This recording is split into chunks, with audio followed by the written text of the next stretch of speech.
Scored. I'll call the meeting back to order. Yep. Please rise for the pledge.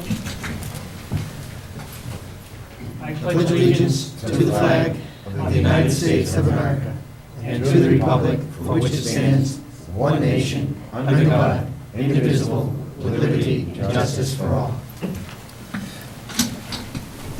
Greetings, everyone. I apologize for the delay in getting our meeting started this evening.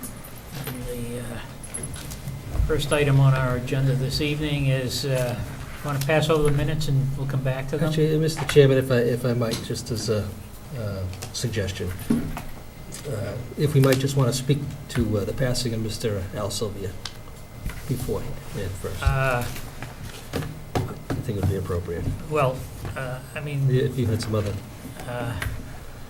Mr. Sylvia, as everyone knows, is Mr. Transcript, I guess. Very soft-spoken man, at least from my knowing him, passed away recently. And kind of a sad ending to the long history of the North Reading Transcript. Obviously, it continues, but being relocated to Wakefield. Is that Yes, correct? Wakefield. Yeah. So, Mr. Sylvia was a gentleman. He, I guess, he drove the paper. It seems to me that as a family business, he cared for the community. I think at one time, I don't know all the history, Steve, Yeah. but I think at one time, didn't the Linfield paper become? Did He manage started the Linfield paper too, He back started the like Linfield paper, 1972, too. 73. Yeah. I'll But let anyway... you continue, because Yeah, no, I mean, you know more of Mr. the Sylvia, history Mr. than Al I do. Sylvia, I mean, the town lost an icon and a true public servant, for sure.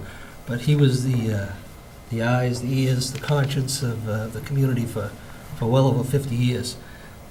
And, he and his wife, Frances, started the paper way back in like 1956. And, for myself and my family, it's a loss of a personal friend. Just so happens that my brother Jimmy went to school with Albert, and I went to school with Kathy all the way through and graduated from high school together, and my father and Al were best of friends. But that being said, Mr. Sylvia was, I had the benefit of being moderator for 11 and a half years here, and truly one of the characters and icons of town meeting, participants at town meeting, always there, regularly there for as long That as I can that much remember. yeah. And fortunately, he was there, because many times he was one to move the discussion along, bring us back to reality, and very straight-spoken individual when it came from an individual standpoint, but certainly never crossed the line when it came to his editorializing of the newspaper. I mean, he treated everybody fairly, and really did a terrific job of keeping members of this board, present and past, in check over the years, and wasn't afraid to call us out at times, and other elected officials and appointed officials too, when he found it necessary. So, I just know, just one quick story, when I was a young, budding local elected official, I took issue with something that he put in the newspaper, and I went down to present him with a letter to the editor, and he says, I'm going to tell you two things. He says, I'm going to give you some advice. He said, for two reasons. One, I like your parents, and two, you don't know enough yet. He says, I'll be more than happy to put this in the newspaper, but let me just tell you one thing. He says, I'll get the final word. I own the paper and I own the ink. He said, so if you'd like me to put it in, I'd be more than happy to. And I turned around with my tail between my legs, thanked him very much, and he gave me some good sagely advice at the time. But a terrific fellow. Again, didn't suffer fools lightly. And not just the newspaper, though. I mean, he served on other boards and committees and commissions here in town, Bylaw Committee, Bicentennial Commission, amongst other things. And in addition to that, from a professional standpoint other than the newspaper, I mean, he was a state scientist, and when it came to water quality issues, nobody knew it better than he did. And I know over the years, I relied on his expertise to say, in my mind, whatever we were being told here through town hall and advisors and consultants that we were paying lots of money for, we'd run it by Al, and Al would give us a thumbs up or tilt his head as he would, squint his eye and say, maybe not, you might want to look at it a little more. But a great fellow. I don't know anybody who's contributed more to this community. We wouldn't have a local newspaper without him.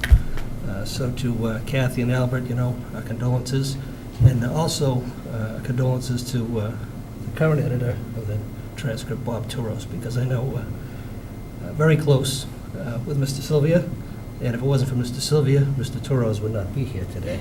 And we're extremely grateful for that. So his passing is sad, but we're very fortunate to have him here for so many years and to provide such a service. Thank you. Thank you. Steve.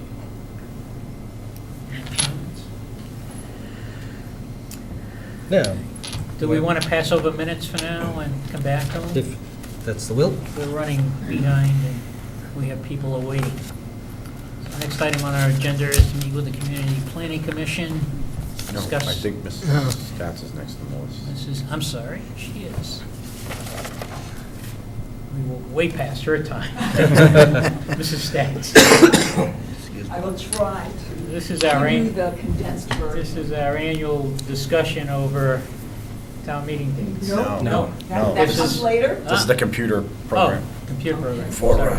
This is to committees. introduce the town to the new launch of a board and committee application that we hope will be the one singular source for committee members, the public, and our offices as we collect data to determine who's on a committee, what their expiration terms are, what openings there exist for vacancies. So it is intended to be one database for everyone to use, so everyone is on the same page. It is available right on our website. So if people go to www.northridingma.gov, it can be accessed either through this interface, boards and committees, which is where the old interface is, or we have it right here under the links, direct links. So if we go there, this is just a brief overview provided by Virtual Town Hall. It is hosted by Virtual Town Hall. It will be maintained by them and supported by them. So it does not add to the burden of our own IT department. It just gives a brief overview to people about what the new application does and how to access it. And I'm just scrolling down, but we're actually going to launch right into it. So people can actually explore it on their own. It's a very easy interface. Down here, there is a link that says click here if anyone has questions about it or comments, and that will go right to my email. So if we click onto the new information center, this is the home page. To get back to the town website, this would take you back to the town website. So that interfaces directly. This is filled with links to go back and forth within the application. The home screen shows these different modules, which are also across the top. So when you are in any one of them and away from this home page, you can just go to the top menu selections to get back to any one of these. So it is a database that is inclusive and has all the board and committee members, whether elected or appointed. It is integrated, like I said, so it links back and forth to boards and committees or members. This is the first link that goes to all boards and committees, and there are 20 that show in a page, but you can easily do all, so you can just scroll once by selecting all and applying that as a filter. And then you would have all of the boards and committees that there are in North Reading currently, which is 54, available to you right here. And another way to access it is just to select one committee, let's say Youth Services, and just putting in the word youth and applying the filter, and it would take you just to Youth Services. I'll go back to this one so you can just see the full slate. These appointees at the very beginning are those singular appointments generally that the board or the town administrator or various boards do. They're singular appointments, like for myself as at ethics liaison, for the appointment of a parking clerk, for the treasurer collector, different ones. For instance, if we were to look at the Board of Health, this would include, and the magnifying glass shows you how to expand on the selection and view it. So if we went to what are the Board of Health appointments, it's the inspector of animals, the health agent, and myself as an alternate burial permit agent. The links are live, so if you were to click on a link of a name now, you would get any other boards or committees that I belong to. So that would take you to see all of my positions in the town. And then if I wanted to go back to the module that we were on, we would just go back to appointees by the Board of Health to get back to that particular one. To go back and forth in this application, you do have to access the menu options at the top or on the home page and not use the back arrow that you normally do on your browser, because that will knock you out. So you just want to go back and forth. It doesn't keep the screens open and clutter up your browser, but it just moves you within this application. So as you view each one of these, you would use the magnifying glass to see a detail of them. So if we were to look at any one of them, let's say Capital Improvement Planning Commission, it shows there are 9 members. This is the vacant terms, current members, so we would see 9 current members, 0 vacancies. You can use the magnifying glass to open it, and then you would see all of the members of this committee and their expiration date. Generally speaking, in the applications for most committee members, there is no position listed because oftentimes our office is not informed when chairmanships change and vice chairmanships. So the only ones I've populated here with positions are for elected boards and committees that I'm aware of, and I think the finance committee because they're special. Okay, but generally speaking, we're not informed or advised by board and committee members when they change their leadership position, so I don't want to put this information up. But again, this would take you to live links to any one of these people to see what other boards or committees they belong to. So if we clicked on the town administrator, it will show you all of the positions that he holds with the town. And then we can go back to the Capital Improvement Committee or move to any other position within here for those boards. If we were to look on a board or committee that does show a vacancy, let's choose the Cable Advisory Committee. It shows 2 vacancies here.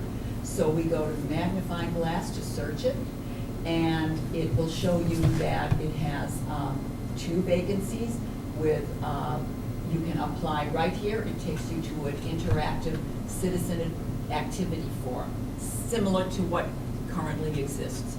It's an online submission, so it goes directly to the inboxes of various departments here that interface with this application and keep track of the boards and committees.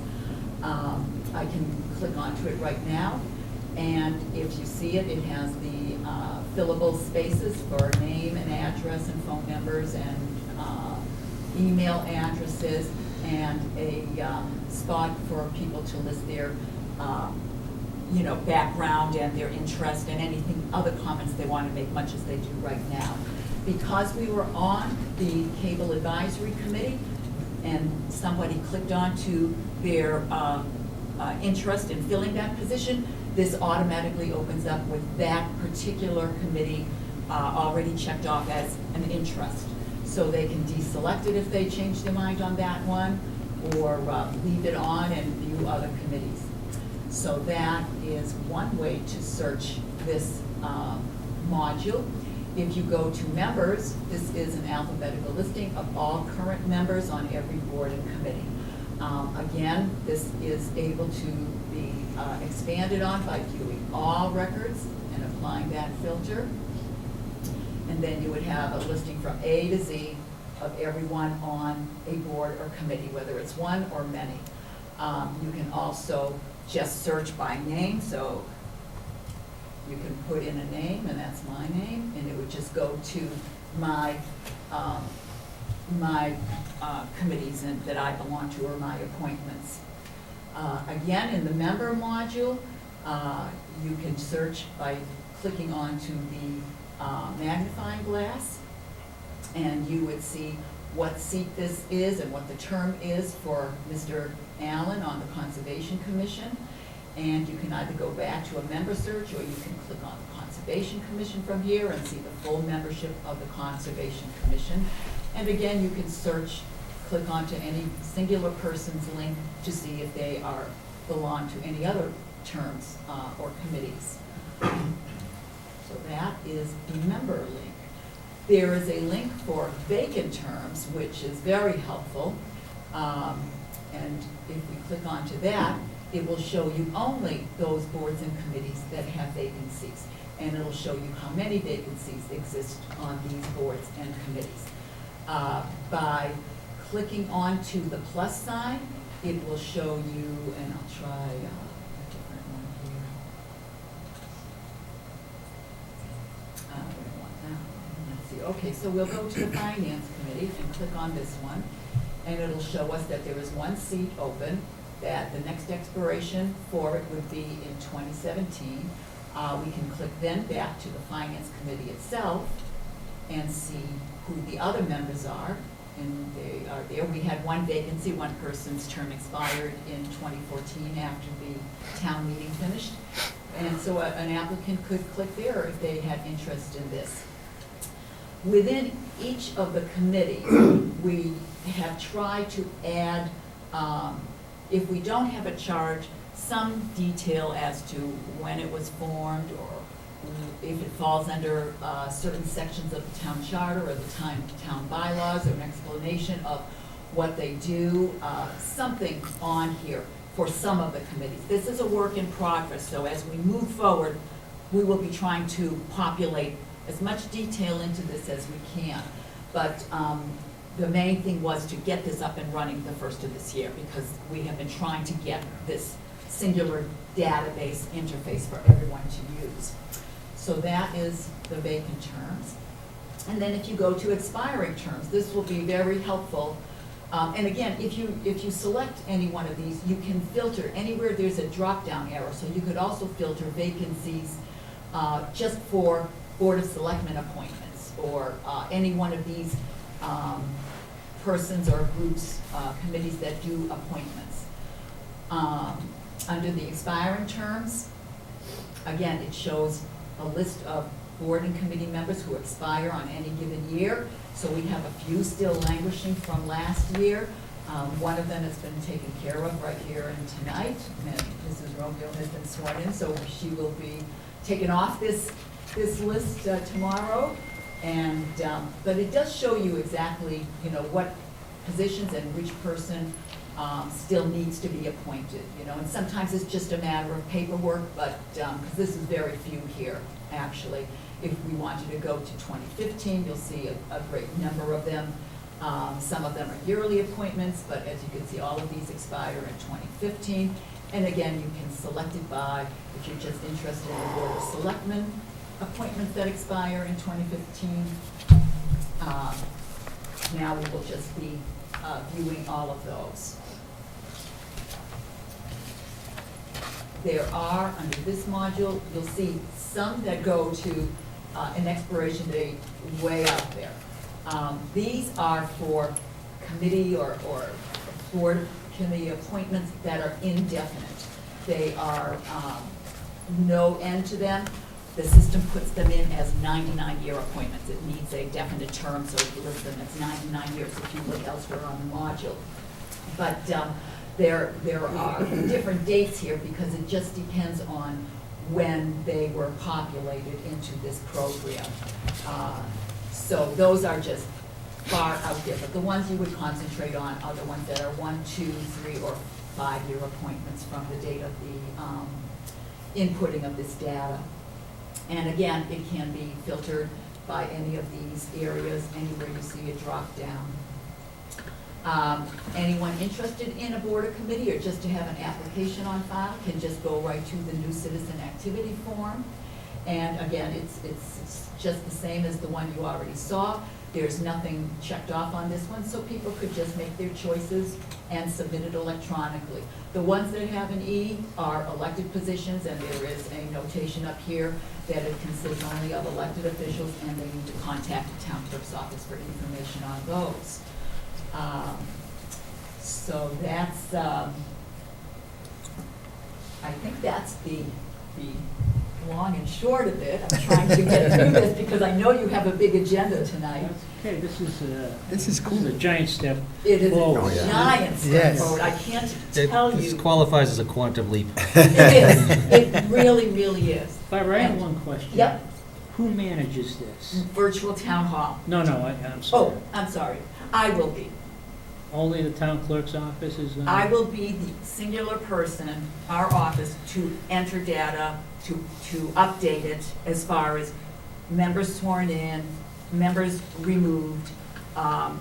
It's going to be controlled in our office for the sake of integrity of the database. So when you say you mean the town clerk's office. So someone in your office is capable of Yes, making a change? yes, correct. Yeah. Mr. Christie? One of the links that you went to had a list of names, and it had a yellow triangle icon. Yes. Let's What go. was the yellow triangle icon for? Warning sign. Probably next to my name, I don't know. Usually my flyer, when my tires go low, I get that little, or football goes low, they get the little. We don't want to talk about deflating things. I'm trying to think of where, there are several of those there. Most of it, Yeah, you're gonna find you them. know where, let's do our.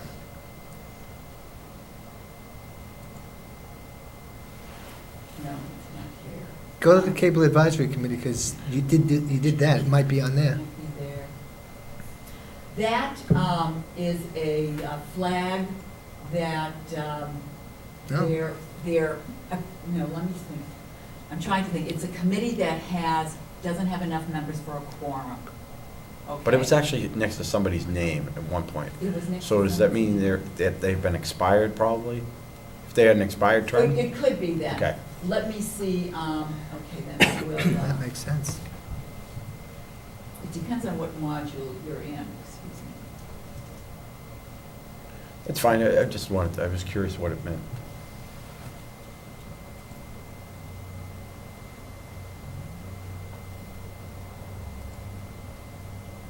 I'm only going Yeah. here. There we are. Okay, this is because, this one here is because a date has been altered. That was a physical altering that I did on a date for a seat. I went back, That's To for some a of joint these- appointee pardon? for an unexpired term? No, this one happens to be Community Planning Commission for Pat Romeo, only because the data that was input by the company was from like late last year, August. That was the standardized date when I Mhm. gave them finally all the information. And I went in and physically changed that date to her elected date, her last elected term. So this triangle was if you hover over it, you see dates Yeah, have been that's modified. great. That was gonna be our There's a next delta for a question. change. If you Okay. click on it, we'll give you information, but if you just hover over it, that's Yep. fine, great. And then, again, this one has been modified because the terms are listed as 3-year terms, but they don't run exactly 3 years. So it's 3 years to the date of the next election. So I actually tried to change all elected officials to coincide with their actual last elected date and their expiring date Yeah, makes reaching sense. out. But there are some other triangles in there, and if you That's can fine. hover over them, I'm just it'll give curious. you a key. Thank you. Anyone else? Mr. Yule? Yes, the biggest issue with keeping it current is getting the committees to give you the information on the chairs and on the vice chairs and Yes, whatever. and I'm really not looking for that because it changes so frequently. I mean, we could try to add that in. I don't think that's as critical Right. as it is for elected positions. I'll say that the biggest thing is for boards and committees, and since we're on TV, boards and committees to keep their appointing authorities advised really about who their members are. If members no longer wish to serve, they are required under Mass General laws to provide a letter of resignation. Right. One of the biggest problems we have found that we have with some maintaining quorums on committees are these indefinite appointments to various boards and committees. A lot of times, those persons that are in those positions just kind of fade away. They may have even moved out of town, they may just have no interest anymore, but because their terms are indefinite, there's no finite ending. And the committee itself is kind of held hostage by not having an active member available for them. Sometimes the appointing authority, whether it's you gentlemen or the town administrator, are not aware that there's, a person that's not, actively participating. And it's to the detriment of the whole committee and their ability to perform and do their job. And again, it can also affect the quorum, because if you have, 5 members and you have them all as indefinite terms, and all of a sudden 3 of them aren't there, and I think we are in this position with one committee right now where we do need another member just to get a quorum. The committee cannot even function, they can't even hold a meeting.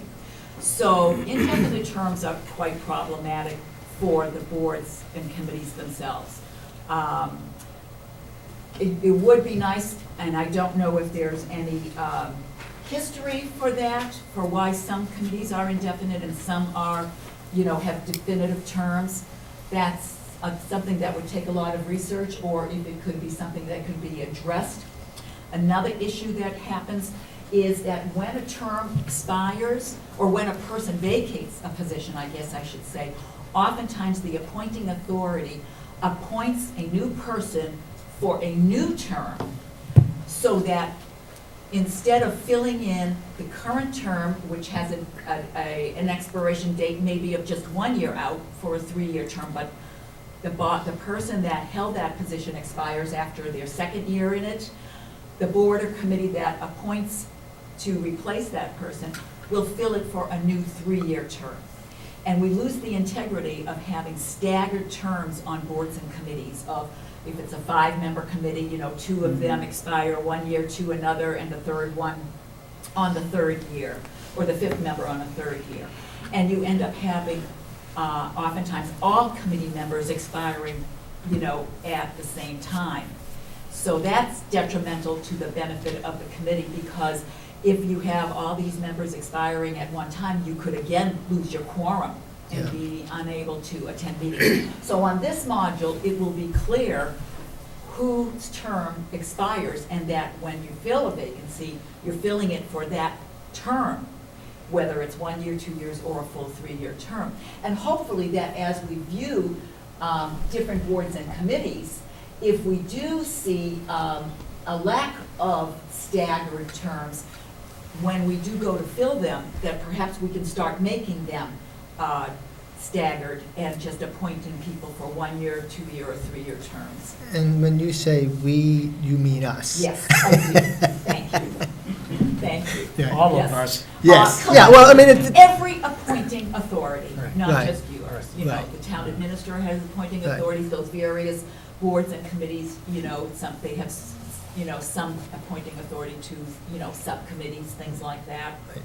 So yes, it's really, I look at this as, still a work in progress, but it's a starting point. It's something, like you say, we just have needed so desperately, and I'm very excited about it. And one of the great things about this is that it is out there for the public to view too, that the Right. public can see exactly what boards and committees there are on the whole, and which ones have vacancies and can access the same information. Yeah, and I would just elaborate upon that for those that are watching this evening, the present, is the fact that now you can go on the website, find out where openings are, Yes. and Oh, yeah. one step further, you can fill out your application and submit it right online. Yeah. Yes, You don't have to come Yeah. back to Yeah. town hall, you don't have to mail it in, that's right. and It's then easy. the feedback, all of that information goes to you, and then it's your responsibility to distribute it to the appropriate committees, or is it It's- going direct? It's going direct. It's coming Okay. to me, it's coming to the town administrator's office for both Jane and for Karen. Mhm. It's going to 3 emails, so that everybody will have this. The data that is filled in on the citizen activity form for the contact information goes to a database, so it stays in there. And even the history of what exists now, if somebody vacates a position, their information stays in the database, so that should they be interested in assuming another position later on, we already have their contact information there as well, and a history of what boards and We won't be committees they going have back served on. thumbing through old town reports to find Yeah, out. no. And we do a lot of that. So I had a vested interest in this, because anytime we have someone retiring or resigning, it's our office that does that. And luckily with Laserfish, I'm using that to search those databases as So how well. far back does that database go? This one, Gotcha. it's just current. Oh, just current. This is the starting point.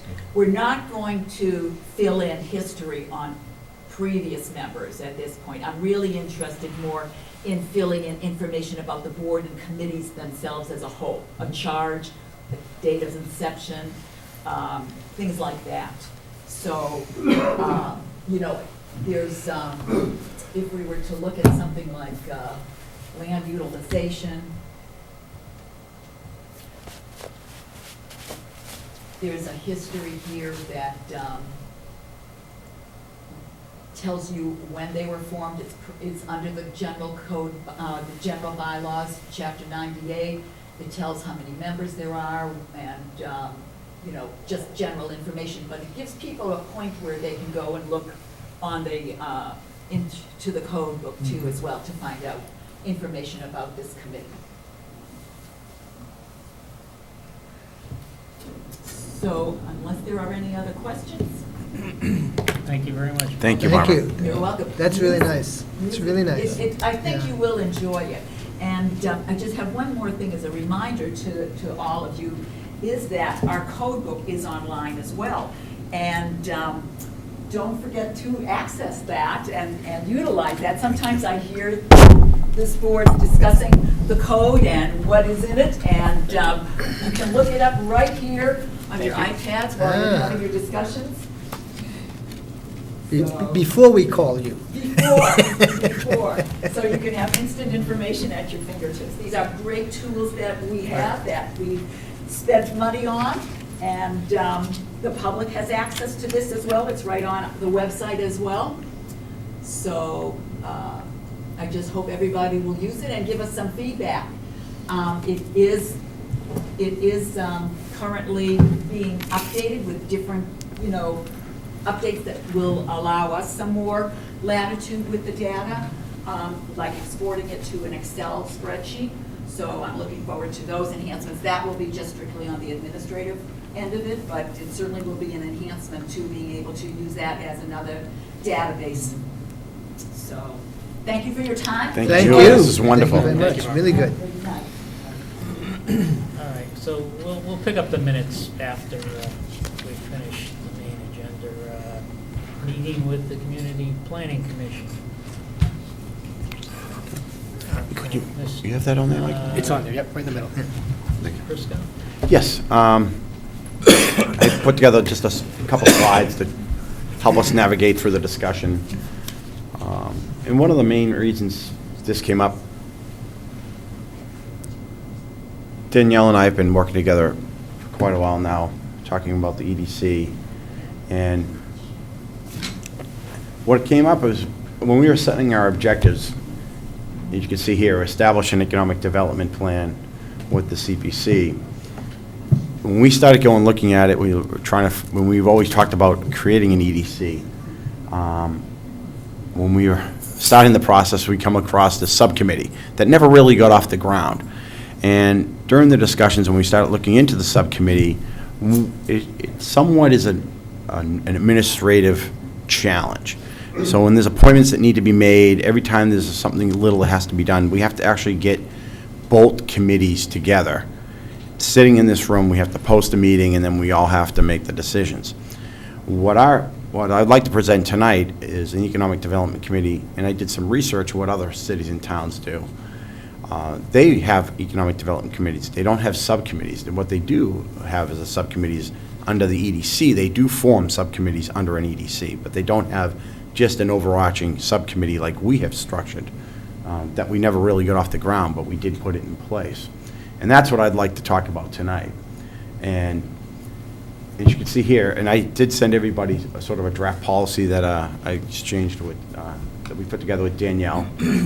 And you can see here the policy is to form an Economic Development Committee and then discuss tonight to dissolve in the old Economic Subcommittee.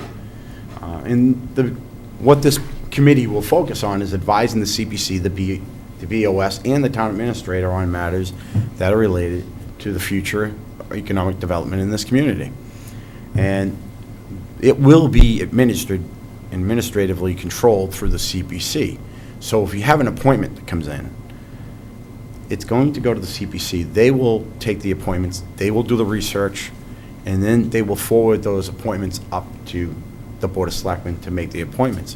Where the old way, we'd have to get both committees to get together, and then all 10 of us would have to vote to do an appointment. And it just seemed like an administrative challenge to go and do that. And I've spoken to almost every board member. I've spoken to everybody but Mrs. Romeo on this, and we're all in agreement that is unnecessary administratively.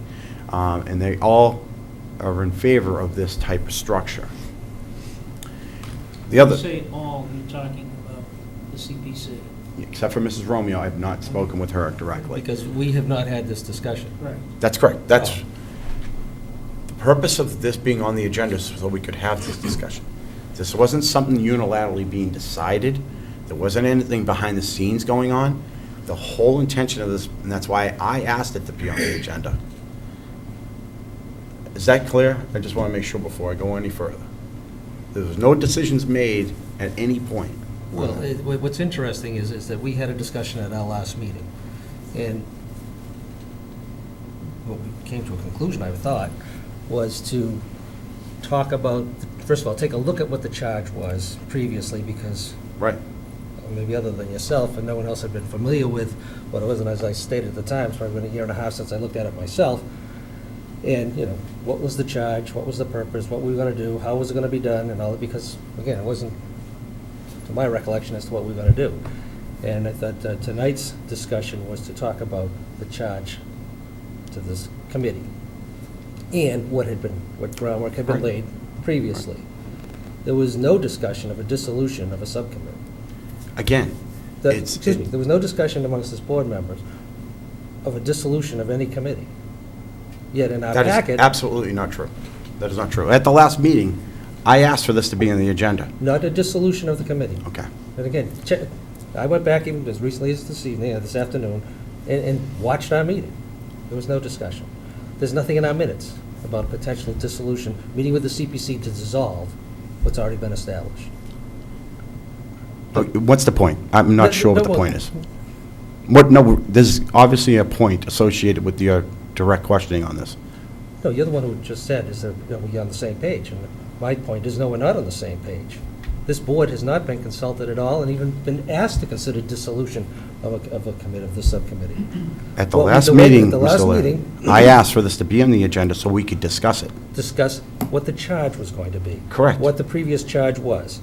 Were we going to do any modifications to it? Were we going to talk about whether the charge was still viable or not? Right. No discussion at all, no mention, the word dissolution was never mentioned. And again, I challenge you, go watch the minutes. But what's Go watch the the meeting. point, or what's the matter? So if we brought it forward with also, in the matter of saving time, to discuss that, if we're going to do this, then we have to dissolve. That's what the No, motivation was. That was Mr. O'Leary, the motivation for never it said. being on the... My memory's not gone. It's not about memory, okay? It isn't about memory. It's about what we're trying to accomplish tonight. What we're trying to accomplish tonight, and why I put it on the agenda the way I did it, and why I sent it out the way I sent it out was, out of sake of time, was we're going to discuss this EDC. That means we have to dissolve the other one if we're going to execute this. So I figured I was going to kill two birds with one stone, but there was nothing malice going on. It actually didn't deserve you emailing the transcript Excuse me. on this issue, The interesting which is part something new that the we're going to have to interesting discuss tonight, part- too. The interesting part here is that you've had conversation with every member of the planning commission except for Mrs. Romeo, got a consensus out of them, and again, they haven't taken a formal position yet, to my understanding yet, on this thing, and you haven't even consulted this board. Because that's what this meeting You're a is. liaison from this board to that board. But, part of that is to carry forward whatever the consensus of the board is, what we'd like to do. We had no discussion. That's what this meeting is about, Mr. O'Leary. You've already, you put the cart before the horse. Again, we may be on the same page as far as what eventually comes about. My concern is the process here and what's taken place. I get a packet, on a Thursday or Friday, for a Monday meeting, saying we're going to meet with the CPC to dissolve a subcommittee. It said, And we're there's going to motion right discuss the here. I move to EDC, dissolve. discuss the EDC. I didn't write that, okay? Discuss the EDC, and then we're going to consider dissolving the subcommittee. That's how I approached it. Mr. Gilberto. Just a point of information that I just want to introduce for the discussion. I think that the proposal for dissolving came from discussions that took place amongst the staff in the town hall, trying to identify what steps would need to take place. We started with a discussion with regard to the intention to examine the charge of the Economic Development Committee. It was identified that this was a joint appointment. Through what I gather were, again, either research or discussion, there was a determination that if there was going to be a change, it would need to be a joint action of the committee. My understanding, again, not from conversations that I have, but that there was at least some sentiment out there from some members of the CPC that they may or may not need to have an active role in adjusting the charge. And so I think that's why the dissolution came up. The motion was drafted by our office to provide the steps that would need to take place if a change were going to be made. And to my knowledge, that was the reason that the discussion took place. I never just brought want the up board to be aware where the dissolving information it came from. initially. It ended up in the minutes, and it ended up in the packet the way it did. But I had no problem with it. I didn't think it was going to be an issue because, again, the motivation for having it on the agenda was to have these discussions, to work this out. And if we, at the end, if we're all in agreement, then we make a decision. But you're trying to make it like a conspiracy theory by including the transcript on our internal emails, which is something new, What do you mean which you internal? say is not, which is fine. From this day forward, we'll include them on everything I we have do. no Because I've problem never with- seen that I process have before. no problem But I'm with- all about transparency. That's fine. I'm completely fine with it. But I take offense to the fact that we're trying to do something good for the better of the town, and all you're upset about is something in your meeting packet that you felt that you weren't communicated on. Look at the big picture here, Were Mr. we O'Leary, were we and look at the time and energy I put Were into we this. communicated with it? Was Let's- this board let's take it- communicated in any way, excuse me, Mr. Chairman, was this board conferred with in relation to the dissolution of this subcommittee? The answer is unequivocally no. And what's the No, point, have though? we made Why a are you trying to decision make to this? do so? Exactly. Excuse me, unequivocally no. Yet, a member of this board has decided to take it upon himself to talk with other members of the other board about dissolving this thing before we've even decided that's our position. We haven't taken a position, yet we have our liaison communicating, and again, I don't know how they were taking it, but my assumption is, as our liaison, that the majority of the board consensus is to dissolve this subcommittee. That hadn't taken place. That shouldn't have taken place. Why? In that particular, why? Yeah. Because it's your It's a idea. But it's a discussion. It's your It's idea. right, and that's why I'm But- here presenting it. Yeah, but you should be presenting it to us first, so we can make the decision and send you forth as liaison and say, this is the board's position.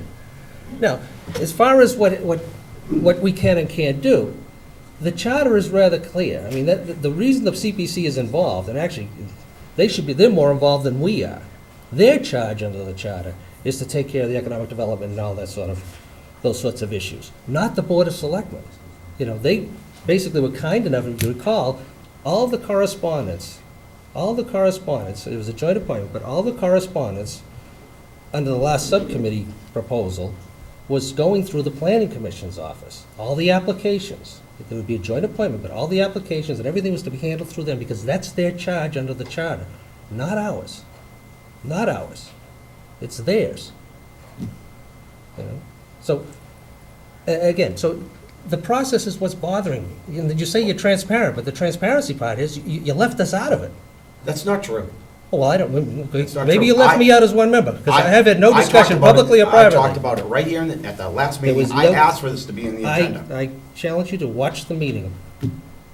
There was no discussion of a dissolution, meeting with the planning commission to You know discuss what it is, dissolving Mr. O'Leary? a committee. This is progress for the town, and I'm trying I'm to all put in the best. favor of the progress. Oh, Don't you tell me really? yeah. Because you seem to have a funny way of showing it. Really? Okay, yeah, because How you're about more 40 years focused worth on- of service and okay. talking about All right, we're community not gonna settle community Yeah. development? We're not gonna settle It's this. easy for you to sit I here, think- No, flash in the pan. let me see what you produced. Yeah. All right, we can see that. I've only been here Flash in the 5 years. Gentlemen, I'd be more than gentlemen. happy to put it on the Let's hear table. from What's Mr. Mills. Mr. Mills. Yeah, good evening. Dan Mills, Chairman of the Community Planning Commission. The word dissolve actually, I think, came from one of our planning commission meetings, the most recent one that we had. It was our feeling that if we were to go ahead with a new Economic Development Committee, that we would dissolve the older committee. So that's where I had brought up in our meeting. That was probably something that we should be discussing. And we did have some discussion on dissolving the committee. So I'm not sure where that fits into some of the conversation, the communications here, but that was something that was discussed, actually at pretty good length at one of our meetings, because we did see the new EDC as being more of a priority, and would sort of, there'd be no need for the older Economic Development Subcommittee to be in place at all. I'm not sure if that clarifies anything or makes things less clear, but.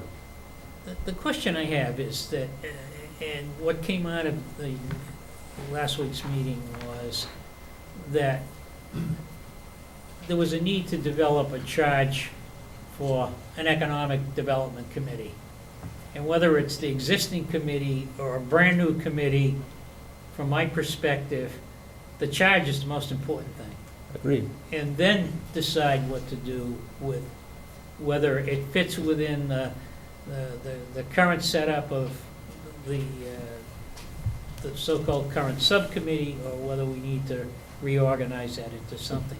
So why don't we discuss, and I know you've put some time and effort into putting together a basic mission or charge for this, whatever the committee is going to end up being. Could we go through that? Would that make sense? Yeah, Mr. O'Leary? yes, absolutely. And again, when we finished the last meeting, that's what we're going to do. We're going to discuss the charge, and again, whatever was going to happen after that, and we're going to talk about appointments after this meeting.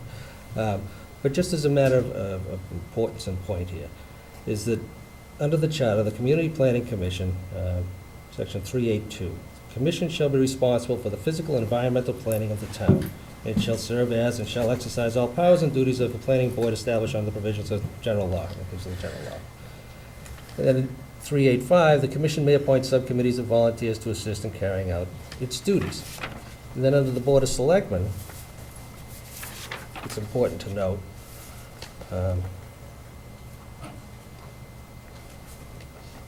all executive powers of the town, except as otherwise provided in this charter, shall be vested in the board. It is the intention of this section that the board shall exercise control over town affairs by recommending major courses of action in town meeting, to the town meeting, and by setting policies to be carried out by the town administrator. Nothing in this section shall be construed as granting to the board any power to reorganize offices under the jurisdiction of the school committee or the community planning commission. So, to me, even when we did the subcommittee before, it was basically out of the goodness of their heart that they wanted to include us in the appointment process. Again, it's important for us to weigh in. It's important for us to help create a charge, because everybody has a vested interest here. But I think we have to be careful that we don't cross the line, we don't exclude them, whether they want to be excluded or not, and, move forward. Everybody's I'm on the same page as far as getting this thing done and getting it moving along, but I'm not going to do it in haste, and that's why I cautioned us at the last meeting. Let's take a step back, see what our charge was, see if it works, see if we need some modification, and see how we do it. I was under the misimpression, the last meeting, that we did the appointing last time. I had forgotten that it was a joint appointment, quite frankly. So, yeah, it's been dormant for a year and a half or 2 years, no doubt. And now we have an opportunity to move forward on this because of the J.T. Berry situation, all the more reason to do it. But let's take a cautious and prudent approach.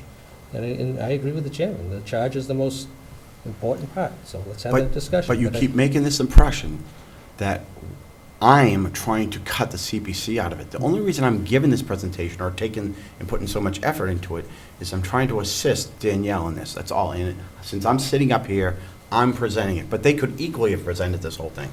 This all could have come from them. I am just trying to be part of the process to help facilitate it through. This isn't about me taking No, power. I This isn't about efforts. me, I okay. applaud your efforts. You have a funny way of applying. I have applauded your efforts. You're but the a thing funny is- way of applying. Right, but your approach sometimes is a little bit too hasty. And sometimes But we get there- ourselves in trouble. That's all. We may be very well, and I think we probably are, on the very same page here as far as what the end result should be. It's just a question of how we get there. Should this board have been consulted before you consulted with them about dissolving a committee? Is there a board I member believe here so. that didn't know I was going to give this presentation at this particular meeting? As far as what?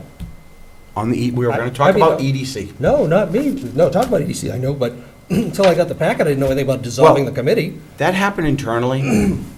which I just kind of went with, which I thought was fine, because I didn't think it was that big of a deal. But then You're I taking find a that big you've spoken offense with to it? everybody except for one member of the planning commission. I don't know. I'm not That's gonna all. waste my time So I with quite- anyone. Steve, this is just Process is typical of important. anything. Transparency is important. It is. Open Oh, meeting law is it important. clearly is, and I'm know, glad you it- learned it- that. you know, But the issue I learned a have long is time that, ago. the That's issue the I have with it facility. is that every time I put effort into anything that around this town, you try to find the negative in it. And then Absolutely you right. slow the process, and we can continue to take more time to analyze it. But the bottom line is, this is the best thing for this community. If you want to discredit it by calling the process broken or trying to circumvent it in any way, you can go right ahead. You can taint it any way you want, but this is good. No This is kidding. good. And you No can go ahead kidding. and continue to It was a good idea. stand. It was a good idea 2 years ago, 3 Then years ago, why we didn't talked you do about it then, Mr. O'Leary? Why didn't I do what? Exactly. Nothing. You didn't do anything. Oh, really? I'm the only one on the board here? We've been Okay. trying to get members on Anyway, this economic I've development had enough. subcommittee If for I could move All on. right, 3 all right, years. let's move on to, Yeah. please, you have a So let's- presentation. So as I was saying, it's going to be administrated through the CPC. Everything, this board will all go through the CPC. The proposal that Danielle and I would like to make is that, make it a 7-member board. We felt that the number 7 is something you can work with, easier to probably get a quorum. And again, the members would be appointed, though, only from the Board of Selectmen. It won't be a joint appointment with the CPC. Since they're administering it, they're going to see the applicants, and they're going to vet them, and then they're going to send them forward with their recommendations. Then we can obviously continue what our typical process, which is we have the option to call any appointee in advance before we vote. So the number is 7. And we can discuss those each individual points, or I can go through the whole thing, whatever you want, Mr. Let's go Chairman. through the whole thing and then come back to, And how we appointed, I did put some recommendations in the policy. And then we'd also allow the option to have the ability to have associate members. So if we have more than 7 people apply for this, we'd like them to be able to participate, but as an associate member.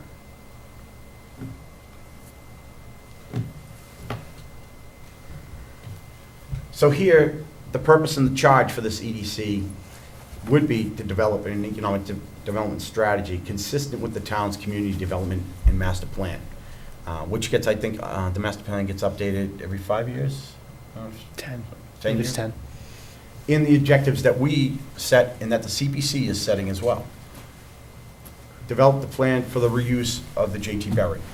We feel this is a great time, as that's in the forefront. Again, anything that this Economic Development Committee would develop is, again, it would develop it as a rough draft and present it forward through the CPC to both boards for consideration.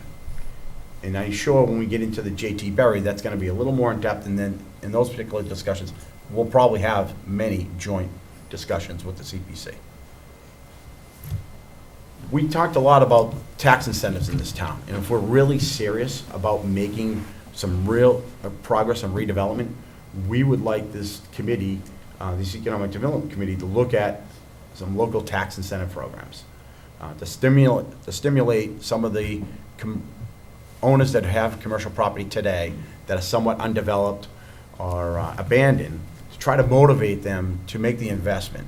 And we'll do that through a local tax incentive program. And working with the state, the Economic Development Office, they can assist us in doing that. But I think this is something we should take seriously. If we're real serious about getting some of these properties that are underutilized and abandoned, this may be a great program that we could create. Again, it's a program that we'd like to research and provide those as options to the CPC in this board for consideration.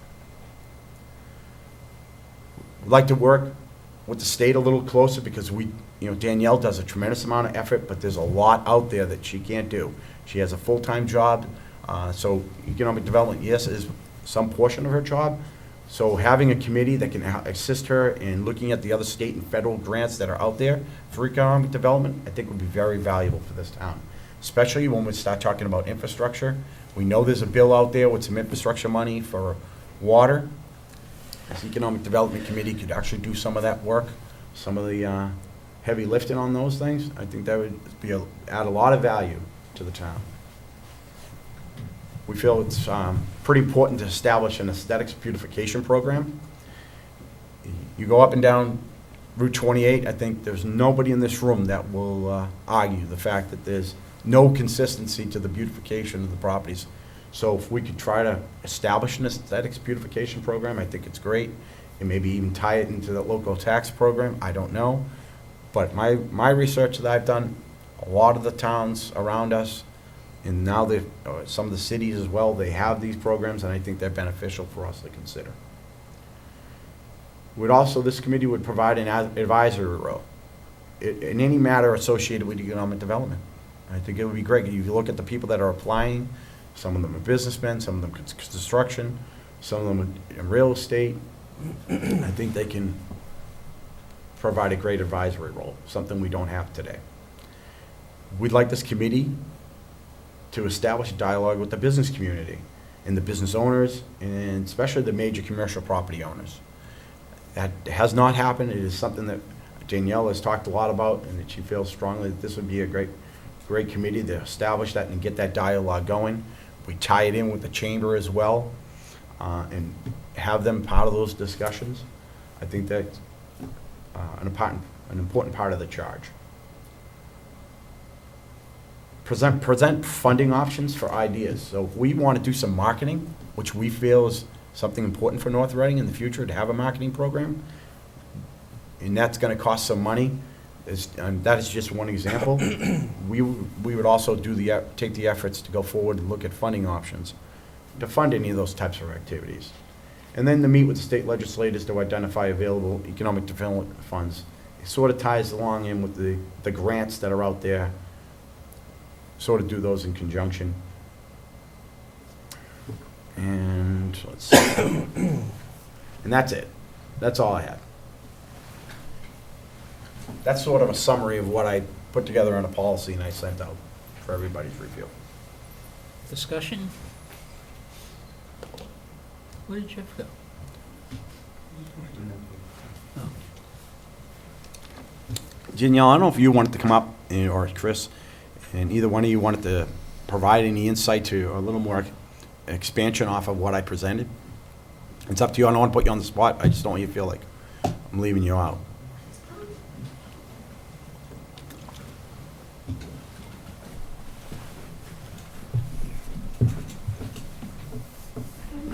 Sure, just wanted to say that, the draft charge, that we put together, I think the CPC is supportive of the idea of moving on from an economic development subcommittee that had previously had a much larger and maybe more nebulous charge to something that was much more focused on specific tasks, primarily the J.T. Berry site, and reaching out to property owners along Route 28 to see what we could do to target some of the underdeveloped properties that had some potential.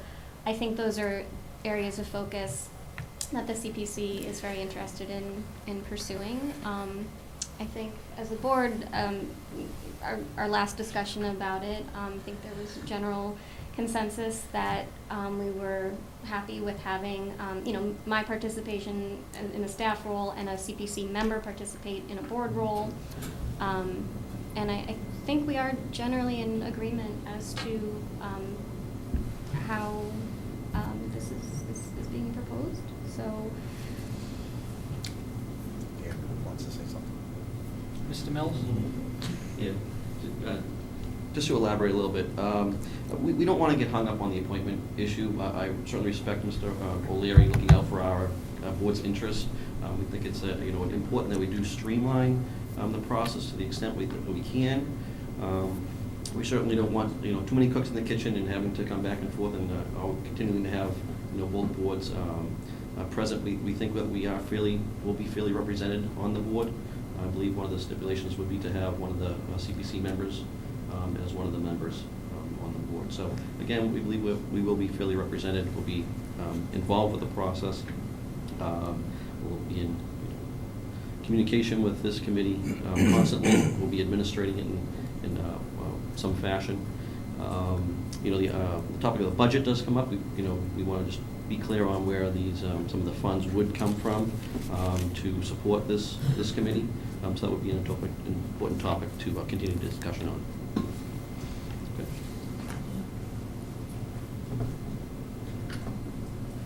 Any other comments? As it relates to the policy that was summarized here and is in draft form in our packet. Ms. Yeah. Liu. Yeah, first of all, I do appreciate the effort that was put into this. It's very, very thoughtful and pretty precise. But I'm not sure if I agree with everything that's on here. And I don't think that, I'm not sure if this is the place for that conversation, because I have quite a few notes on it. But in reference to the point of it being a charge, is this actually supposed to be the charge? Do I understand that correctly? The charge of the committee? I believe that's what's being proposed here. Okay, it's a lot different than the previous charge that they had, which was more, I think, more encompassing. This is a list of things to do, more than it is a charge, from what I can see. Because when you get down to the last one, the committee made up of 7 Speak members. up just a little bit, Jeff. Okay. I'm having difficulty. Sorry about that. So that's the concern that I have as I look at this. It looks like these are discussions that probably should be had after a charge is created. I don't see this as a charge. That's my only problem with it. I see it as a list of things to do that the committee will be responsible for. So I don't see it as a charge. If we go back to all the other charges that I've seen throughout, they're not presented this way, so. Because there are things in here I wouldn't want in here. Can you Okay, be more okay. specific then? Yeah, There's I- only, what, there's 2, 4, 6, 8, 10 bullets. I'm sorry, 10, 12, 14, 15 bullets. I mean, it shouldn't take too long to go through each one of them. Well, yeah, for example, if you go through the makeup of the 7 members, all right, I don't feel that a member from the North Reading Chamber of Commerce should be on there. Yeah, it's a draft, that's why. That's a it's concern draft. that I have. So this is, Well, again, it doesn't say it has to be, it just, the way we tried to word it was, it just gives you an idea of the types of people we would pull from to bring onto this committee. We're not saying it has to be one of them, but we think there would be members of the chamber that may provide value being on this EDC. So that if you read it the way, maybe it's not written perfectly, and maybe that needs to be worked on, but it's supposed to just give you a list of the whole of where we pull these people from. okay. Well, if this is going to be the charge, all right, then this is a conversation that we need to have at length, all right? And we don't, at this point, the CPC's presence is not really necessary because we need to develop from our perspective what we think the charge should be. They develop from their perspective what they think the charge should be, and we put them together. Okay, now, Mr. Prisco has gone to the CPC and they've had their discussions, and I think that's fine, all right? But now we need to look at this and have our discussion, all right? And- That's what we're doing right now, Yeah, Jeff. we're doing that right now, but we're not going to be able to make any decisions on this tonight, I don't think. Why? Why not? No. I guess I'm confused. It's a lengthy conversation. I mean, you have, what, 9 bullets here Well, to do that? I want to go through them one by one then, right? There's 9, right? The first one, develop an economic development strategy consistent with the town's community development master plan and objectives established periodically by the Board of Selectmen.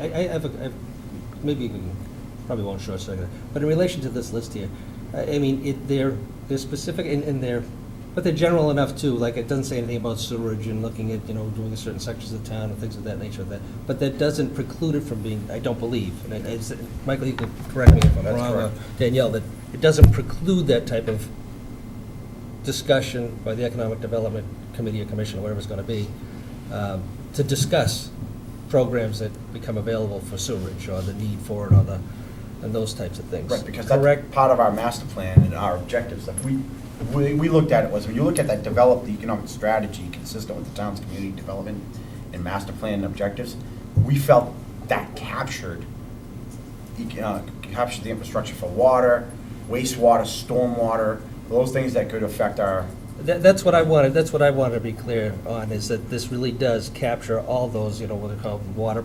long-term water problems, or, Absolutely. sewer district for Concord Street, Martins Pond, or anything else we need. To me, I think these are broad enough to allow them to take it in.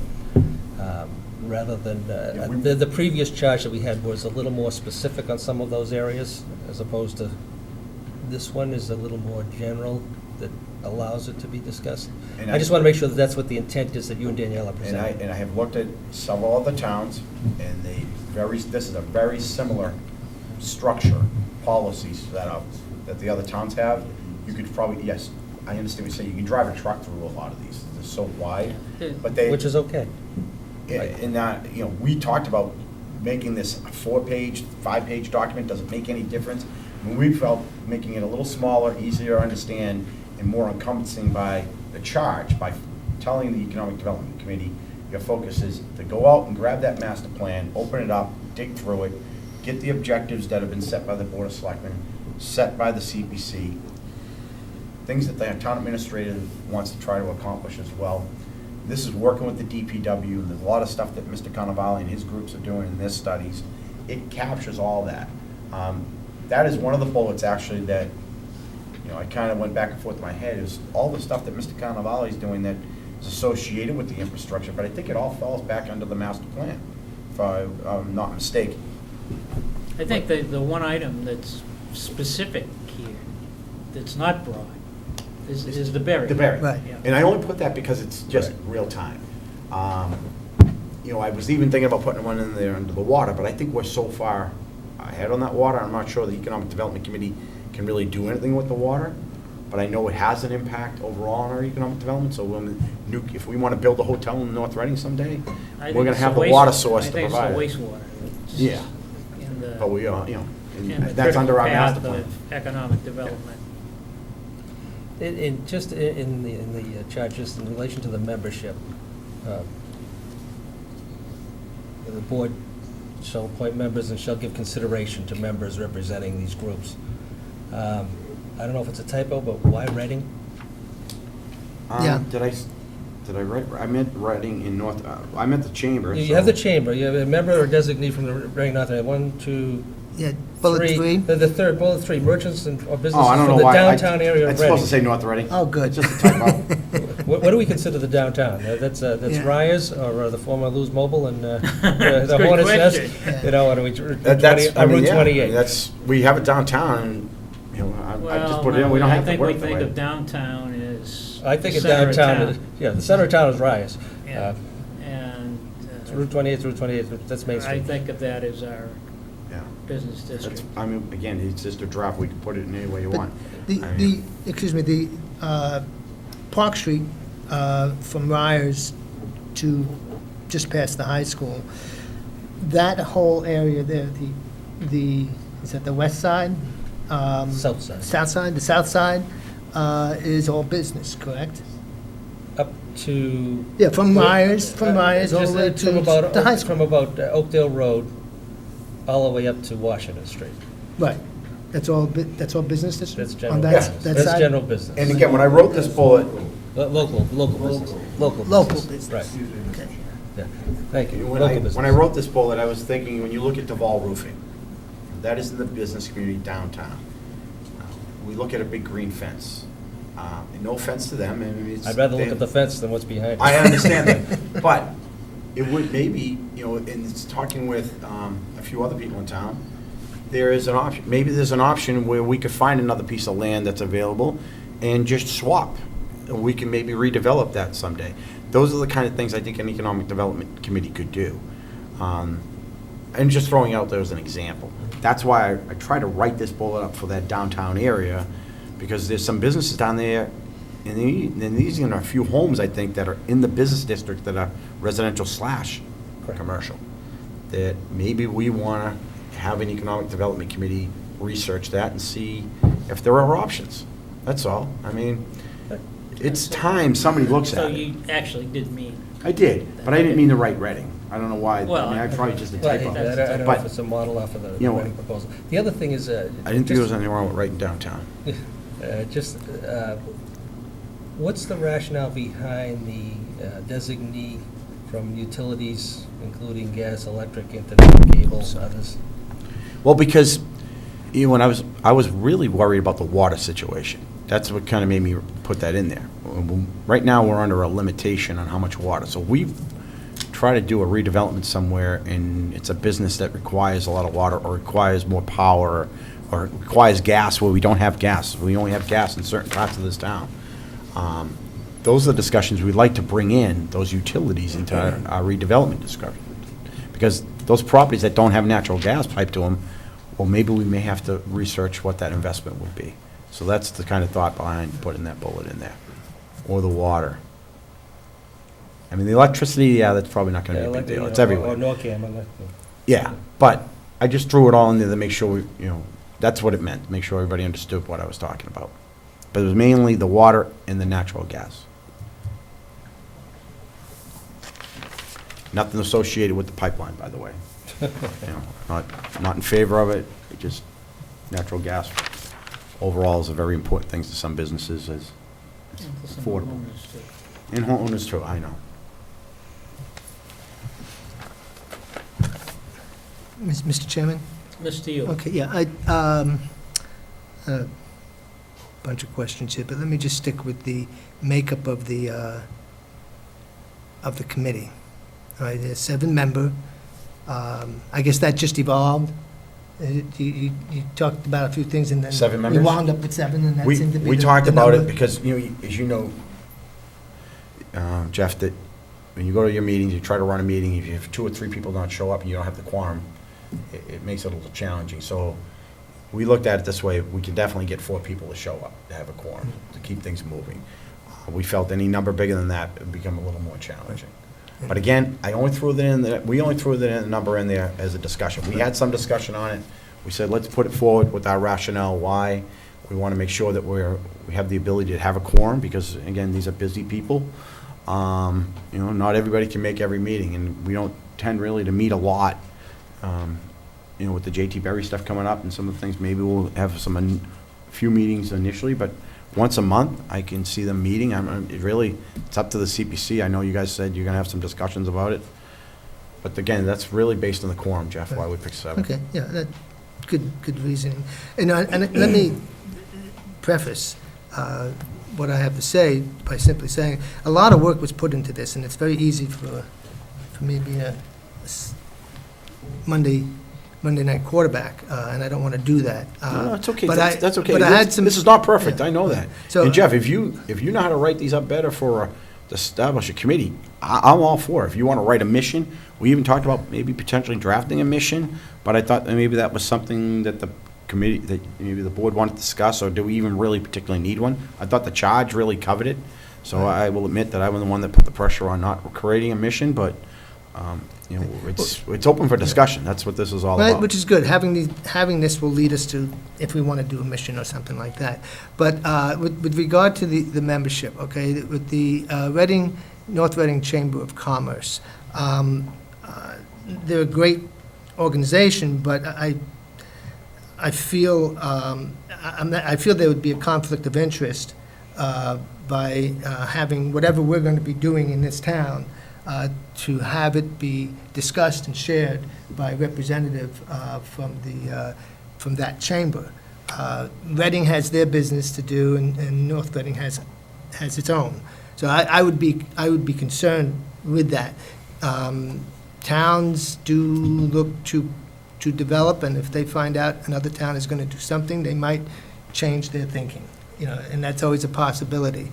And I don't mean it in a negative sense. I mean, it's an instinctive thing. Okay. Okay. Never looked at it that way. As far as the utilities are concerned, when you talk about the cable TV and the internet service, I can't see Verizon and Comcast in the same room, it'd be better to have one-on-one discussions with those type of companies so that they don't play off of each other, okay? It's like any business approach. The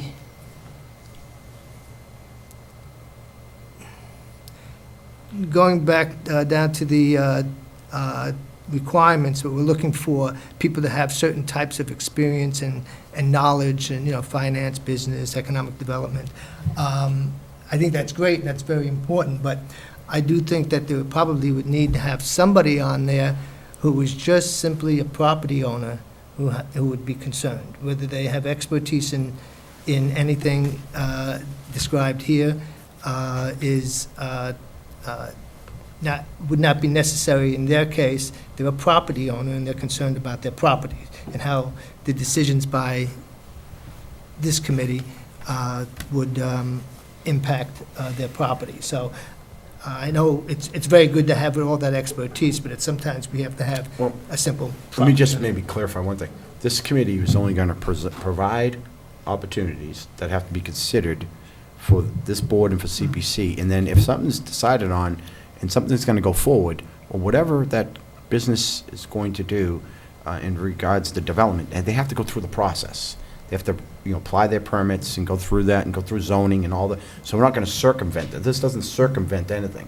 This is just a board that's going to be doing the research and providing the options to this town for consideration for redevelopment in this community. Right. That's all this is. So Yeah.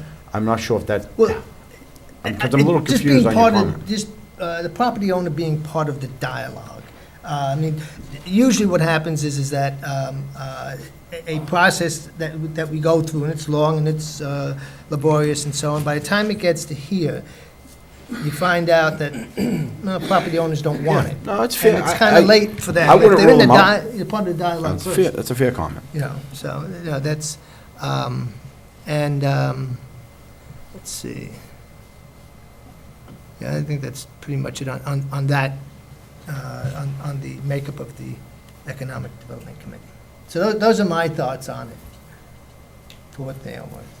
Mr. Chairman, can I ask Michael and Danielle, or whoever, what's Reading done? How has Reading done it? I mean, they've been pretty This is exactly, successful. this is very similar to what they've done. Right, but as far as the role that economic is it a committee or commission down there? Committee. Committee, yeah. What role do they really play? I mean, I recall reading headlines and, What's reading. commission? Sorry, commission. They play a major role in advocating and presenting proposals and, or played a major role in advocating specific proposals and certain businesses to come to the town and types of businesses that are gonna go on, it was John Street at the time, now, Mhm. was it Walker's Brook Way? When I was down there back in the mid-'80s, they were talking about this sort of thing, and that whole Walker's Brook Way was gonna be rezoned, and they were capping the dump, and, big things were gonna happen, of course, they did. But my recollection, and again, I don't have the true knowledge here, as to what role do they play in relation to proposals going through them first, as opposed to someone just coming in and proposing something to the planning commission, and. I've done some research, but I don't know it to that level. Are they a go-to group first group to go to? I can ask them. I don't know. I mean, I know that they play the active role in doing some of the research and then going out and try to do some of the marketing. Yeah, well, I know they were reaching out, Yeah. trying to grab people, but as far as the process when, someone that didn't reach out, or if their marketing efforts were somewhat successful, but they didn't necessarily go through an economic development committee, they would just file their applications and permits and stuff, do applicants have to stop there first or second, or at some point during the, I don't know the answer to that question. and what role do we want them to play? Do we want them to be a place to go first, much as we do with the LUC, through Hillview, Hillview says, we're not gonna look at a proposal unless you go through LUC first. I never envisioned it to be that way, but I also, I just, I looked at if it- it's not going to be that way, we have to make sure that it's not, because well, we that's don't why want to I give a threw it false up there charge. as providing an advisory role. Mhm. That's, I tried to be very specific on that. We would, if we were going to do something like that, and we had some members of the EDC that we felt that could help us and give us some great insight, then we use them as an advisory role, but I didn't envision it, and I'm not sure CPC envisioned it, and during our discussions, that never come up, that this board would actually take that kind of role on.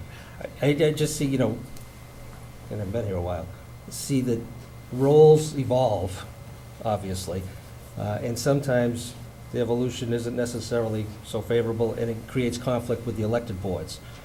Yes, they're strictly advisory, and, they take their charge from the two boards and that sort of thing, but depending upon the process and how we allow it to evolve can create some conflicts down the road, whether it be between boards and the committee, or between applicants and what they're trying to do. And, we just have to be cognizant of it. I know I didn't envision it that way, but Okay. if you think it's worded that gives you that impression, Well, then we it should doesn't definitely say that change. it isn't. And again, unless we want to specifically Yeah, we can put preclude something, that type of thing, if you I want don't to. know. We have internally, we have a development team, where someone who's going to come in and apply for a process, we try and streamline the process here, we Yep. have all the department heads and all that, and that seems to have worked fairly well. We don't want duplicity in that either. Nope. So that's just one thing to caution about is, be careful what we create here, or don't create, It can go either way. I think the communication there and the charge and how that committee is set up is extremely important. We at one time, we created a efficiency or cost reduction committee. Fiscal advisory basic committee. Fiscal, right. And it turned out to be a disaster in part because, they had a lot of ideas.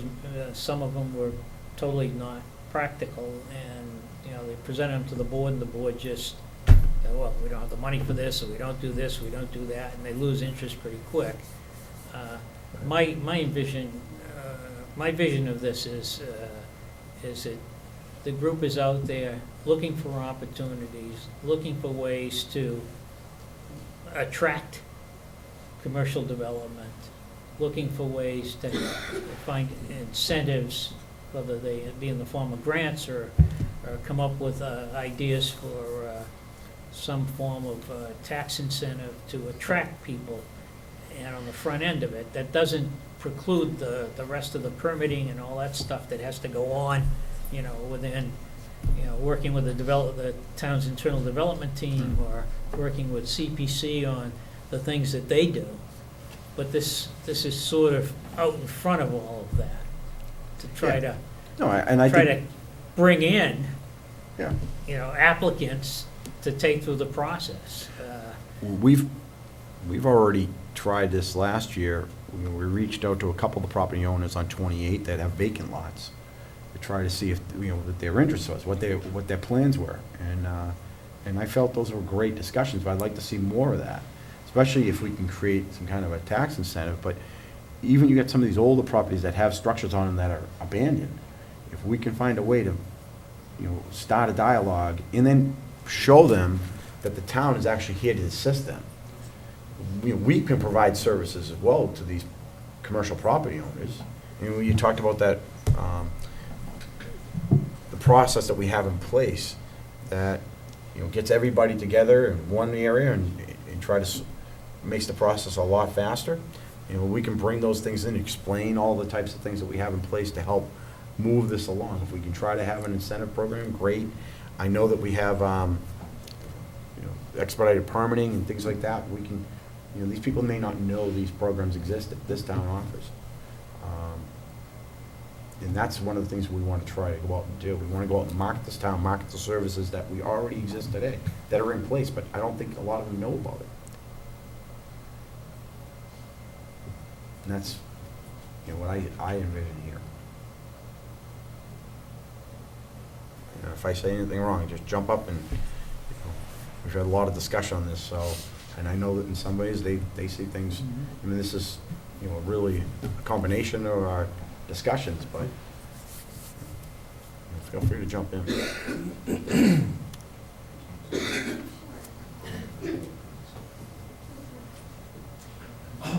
Danielle? Yeah, I just wanted to also sort of echo your words that this is more a committee that's focused on being out front of economic development issues and recruiting, bringing in economic development to the town, not to be any kind of a substitute or proxy for a permitting board. It would be more on the front end trying to market ourselves to potential developers and businesses and bring them in. And then once we had I don't see this as being necessarily project specific, with some rare exceptions, possibly the J.T. Berry property, but they would still have to go through all of the same permitting procedures, and we still have our development team. I don't necessarily see that as any kind of a substitute, but just as a more of a first step, because there's only so much that the CPC and my office can do in terms of recruitment, actually bringing businesses in, and I think that would be a really important role for this committee. Mr. Yu? Yeah. Maybe you can answer this, Danielle, or somebody else. When you say bring a business opportunity in, I'm paraphrasing, I'm not sure if I'm saying it the way you meant it, but I need an example to better understand this, because if you bring somebody in, the committee would be an advisory committee to the Board of Selectmen and to the CPC. All right, so you'd bring them in. Now, are you bringing in an idea? Are you bringing in a specific? I need something tangible to understand what that really means, because when a company wants to do business in North Reading and they're working through you, before they come here and start investing their time, they want to be sure that the results are going to be hopefully a positive result. So I need some type of an example, aside from the J.T. Berry, that really kind of describes what this committee will be doing on a daily basis.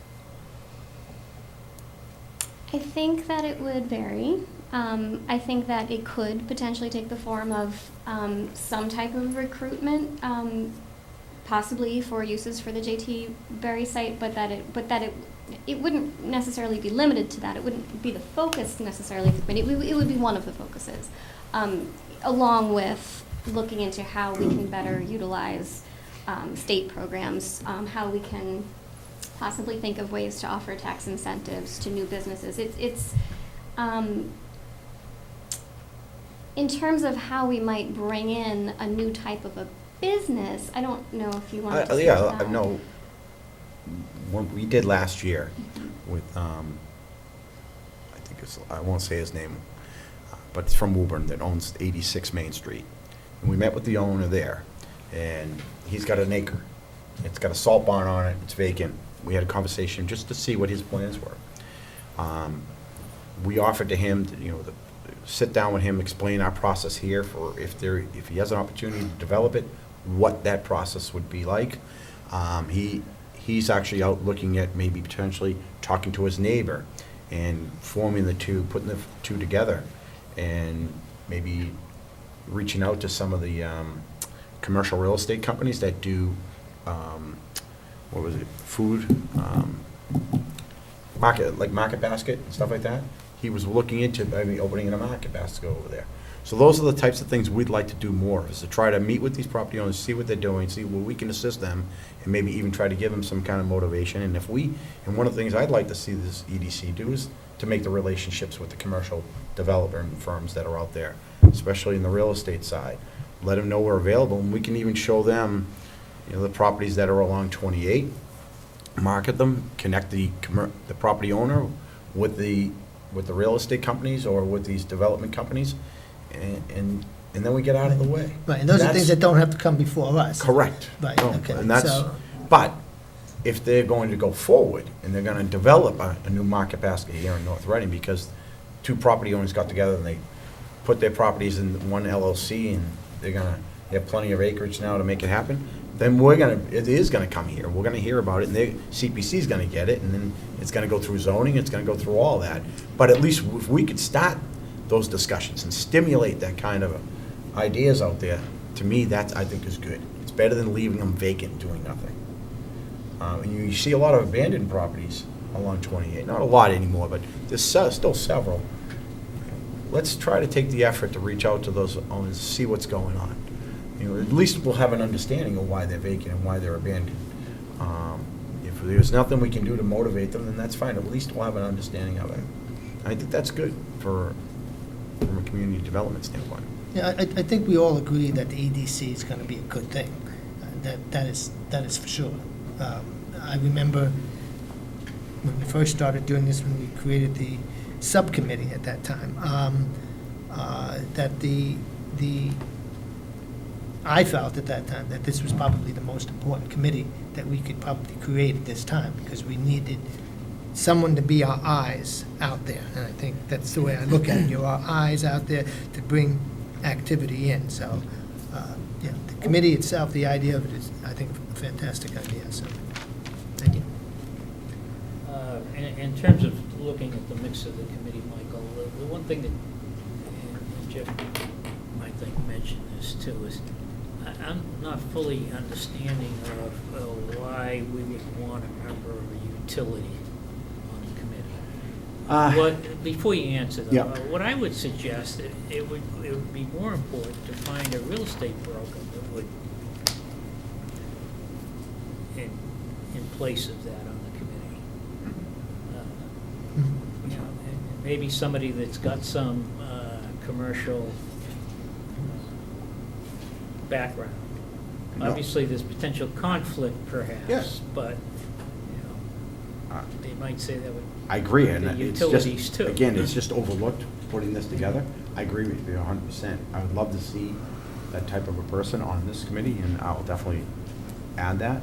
In regards to the utilities, maybe it needs to be reworded, but I also think one of the charges should be that, I know we have RMLD and we have contacts and Dick Cannavale's office and stuff works with them, but it'd be great if this EDC had some connections with National Grid and with the Verizon, or worked with NORCAM a little bit too. So if we have a specific company, that's a technology company, that's very interested in coming in here, if we can go out there and do some of that research for them, to answer some of those questions that they, had some concerns about before they even make the effort to start the research of these particular properties, I'd love to have that ability. We'd have to go out and form those relationships and tie them into the EDC. So maybe not necessarily has to be a member, but at least the EDC should have at least contacts with the utilities that we can pick up the phone. Now, I know with RMLD we have that. Well, maybe that's part of one of the jobs that the committee Right. has. We can is make, that they, the way I look at it is the more contacts you have, the more reach you have. right, you're The right. greater the possibility of you Absolutely. attracting someone into the community from a business point of view. Agree wholeheartedly. So So that's anyway, sort of the that was my motivation of suggestion. why I wrote the bullet up the way I did, was that right? So I agree with you. I can modify that and add in the commercial real estate. Mr.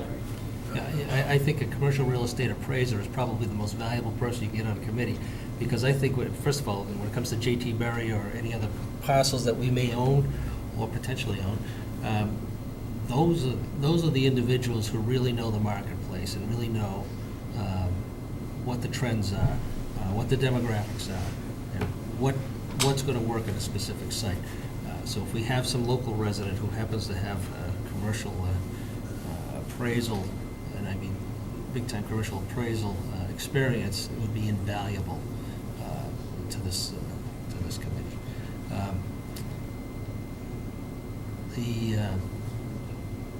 One of the things, just getting into some of the specifics of the charges, I mean, there's no doubt that there should be a liaison from this board and from the planning commission on there. I think it would be very important that that neither the chair or vice chair be a member of the Board of Selectmen or Planning Commission. I think we need another resident to charge it, because to me, I think that the liaison from this committee should be assume an annual appointment. Mr. Messeri will vouch. We've had situations in the past where we've done 2- and 3-year appointments, and people from members of this board, as a member of a committee, and they have to but it wasn't officially a liaison. And we didn't have a liaison, but we had an extra member of the committee. The person didn't have to resign. So, I mean, if they're going to be a liaison from this board, or a liaison from the planning commission, you know, then that's what they are. They're liaison, they can be voting members, but liaisons. And I don't think they should be the chair or vice chair. I think it's important that we get more people actively involved in this process and drive the bus along. Again, CPC and the selectmen are gonna be facilitators to make sure that things within the town hall operate and help and assist in facilitating their mission. But I think it's also very important that we get some new blood involved here and give them a sense of ownership. We certainly have a vested interest as elected board members, or as an elected board, but I think it's important for us to really reach out, let them organize, but let them organize in such a fashion that, you know, the liaisons can change. Right. You know, and I think if it's really going to be another freestanding, if it's going to be a freestanding committee, I think the freestanding committee should have a chair and vice chair that is not a liaison from another board or committee or commission. I just think it's important. I'm not sure I'm tracking with you on In that. other words, not Me. you No, or Bob. not you, not whoever it's going to be. Not you or Bob. You know, I mean, It'll obviously, be- you know, if this takes off, it's you right now, but I mean, you're not always going to be here. Right. You know, and, What he's talking about, I No, think. I'm not. No, I think I misunderstood what he meant, but I think I got it now. He's saying the committee that's formed. Yeah. right? The chair and the vice chair of that committee should never be. Oh, I agree. should never be I- a member of the Board of Selectmen or the member of the Oh, Planning I see. Commission. I- That's what he- I maybe agree I with- wasn't clear. I agree with that 100%. You know, but I think that should be part of the charge, too. Oh, I agree. You know, just make it clear that the liaison from the Board of Selectmen and the Planning Commission would not be the chair or vice chair of this committee. You know, I just think it's important. Don't need any more vice chair or chair Oh, I know. But Oh, we I- really I need don't- to, in order to ensure that this has some sort of, say, lack of influence from the elected boards, other Okay, than so what the charge is going to You be. said one other thing that needs to be clarified. I think you implied that the board appointment and the CPC appointment should be liaisons. Right. Therefore, there would be, Or selected from amongst the board members here. yes, but there would be liaisons, and therefore, there would be 7 members of this committee exclusive of the liaisons. Not necessarily, no, no. no, no. I'm They'd be voting not members. not looking to make it unruly. And again, what happens is, you No, know, I'm if you just trying have to 7 members or 9 clarify. members, you need either 4 or 5 for a quorum, so. I think what Steve was trying to say by making it liaison, he didn't want to, he Yeah. does not want those members To be, to be. The chair or vice chair Yeah, of the okay. committee. If they That's choose what not to I'm- run And for I would re-election. I'm in you know. agreement with that. Yeah, I think Absolutely. that's if they important. don't choose to run for re-election, or as Exactly. Howie Cow would say, you know, Yeah. the voters get sick of them, all of a sudden, we're stuck with a 2-year appointment with Mhm. another year to go, and, you know. That's the other thing I wanted to ask was, why just 2-year appointments and why not stagger? We just heard from the town clerk about an hour ago. Because the people I've spoke to around town about this, they said, you would love to do it, but I can't commit to anything for 3 years. And they keep throwing around 2 years, so I just said I put it in there for discussion purposes. But no, I think that's one of the things that keeps people from wanting to go into this, because they can't make a 3-year commitment. It scares the heck out of them to say they're gonna do something for 3 years. I think even, we'd have better results if we said 1 year, and get more people to volunteer for well, these I mean, committees. one thing you could do is you could just divide it up and say, we've got 2 one-year appointments, and we got Right. 2-year appointments, and we have 3 3-year.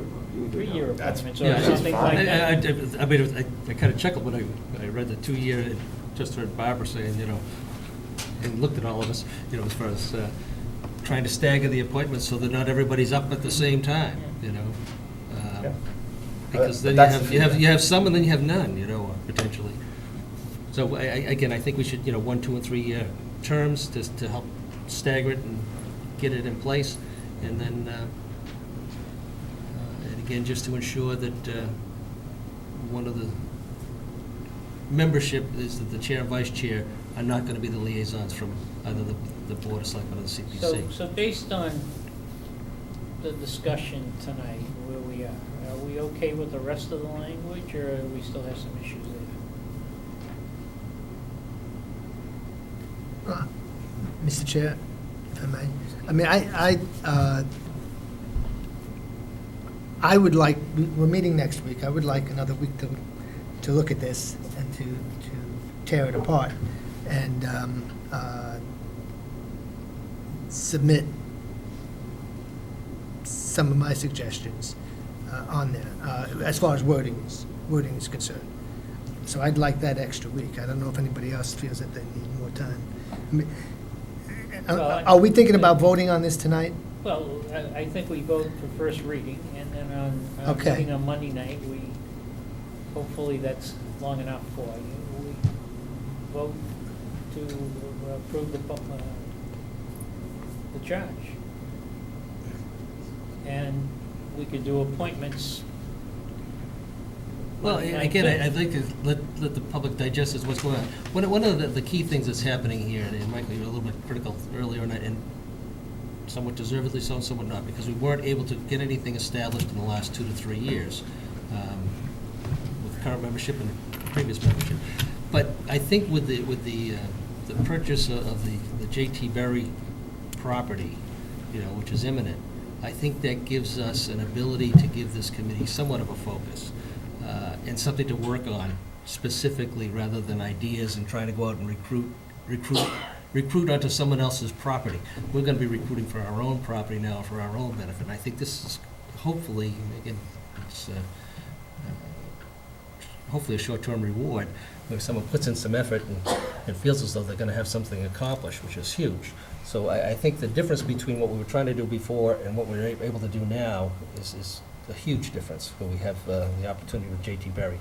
The other thing which I think we need to, maybe if you're going to specifically mention that one, is that we should talk about and look at the postal facility. Again, it's subject to be closed again, and it's a major facility on Route 28. And again, if we can engage in some sort of conversation with the federal government, which doesn't pay us taxes anyway, to acquire that property in a similar fashion, with the state's model. And again, I have no idea if they're amenable to it or not. Again, it would be a huge opportunity for the town, particularly in concert with 84 and 86 Main Street. I mean, I know Mr. DiNapoli is interested in doing something with his property. Spoke with John on 86. I mean, right there you have contiguous properties, which would be huge. And I think we need to take the initiative to look at the postal facility and approach the federal government, through our congressmen and our senators, and say, hey, it's been off the tax roll for years. How about allowing us to put it back on there and work out some sort of a payment deal later on when it's all done? Let us take control of it rather than you guys going out and selling it. But again, that would be part of this, along with the J.T. Berry. But again, it gives something very tangible for this committee to work for, and I think that's a huge opportunity, and I think it would generate substantially more, I hope, substantially more interest in this committee, and I think we need to give ourselves a little bit of time to do that, rather than just saying, 2 weeks from now, on Monday night, we're going to make appointments. So let's advertise it again. Say this is the charge. Let the story get out that this is going to be the charge. This is going to be, and we're going to concentrate on J.T. Berry and maybe the postal facility, and have something tangible to work towards, along with all the other ideas we have, and see if we can generate some interest. And again, highlight the types of people we're looking for. And I just want to reiterate that the commercial real estate appraiser would be terrific, because they have the insight.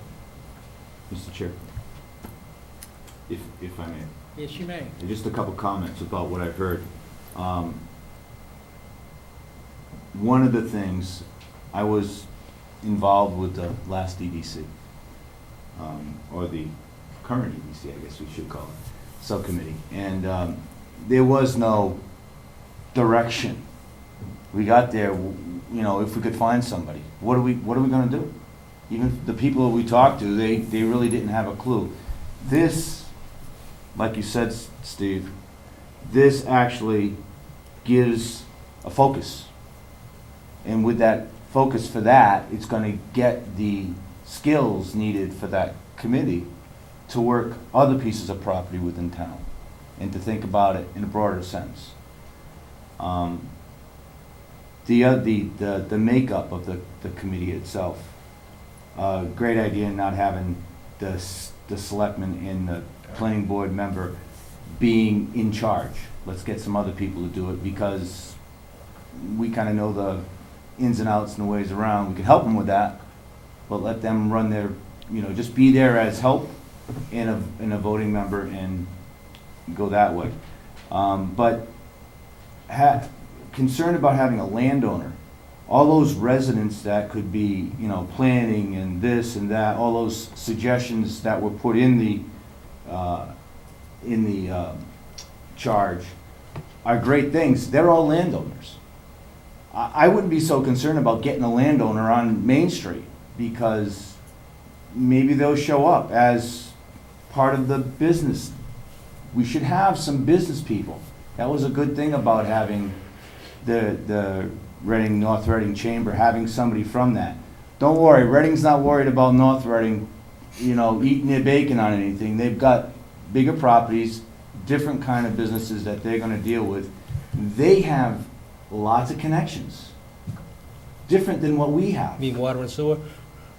Well, they do, right, that's a good one. But they have different connections into the business community than what we have here. And it might be great to have someone from there. It's like, having a real estate appraiser, if you could find one that actually wasn't in town, if we could get one to be on the committee, that would be wonderful. Just because then there's no issues about, it's your hometown kind of thing. And if you appraise something and you're on a committee, it kind of puts you out a little bit. So, those are the things, and we never, myself, never thought that the EDC, the new EDC, would be wanting to have all the people come to them, and it had to go through them first. I just think that needs to be We clarified. just get the people in town, and we'll point them the right way, which should be down at the planning office first. And then Danielle would take them and go to the development committee, which gets all those town units together to make sure that what they're talking about doing in that location will actually fit within the scheme of things. Having a utility, let's get connections. I agree with you, Mr. Messeri, having connections into the bigger things.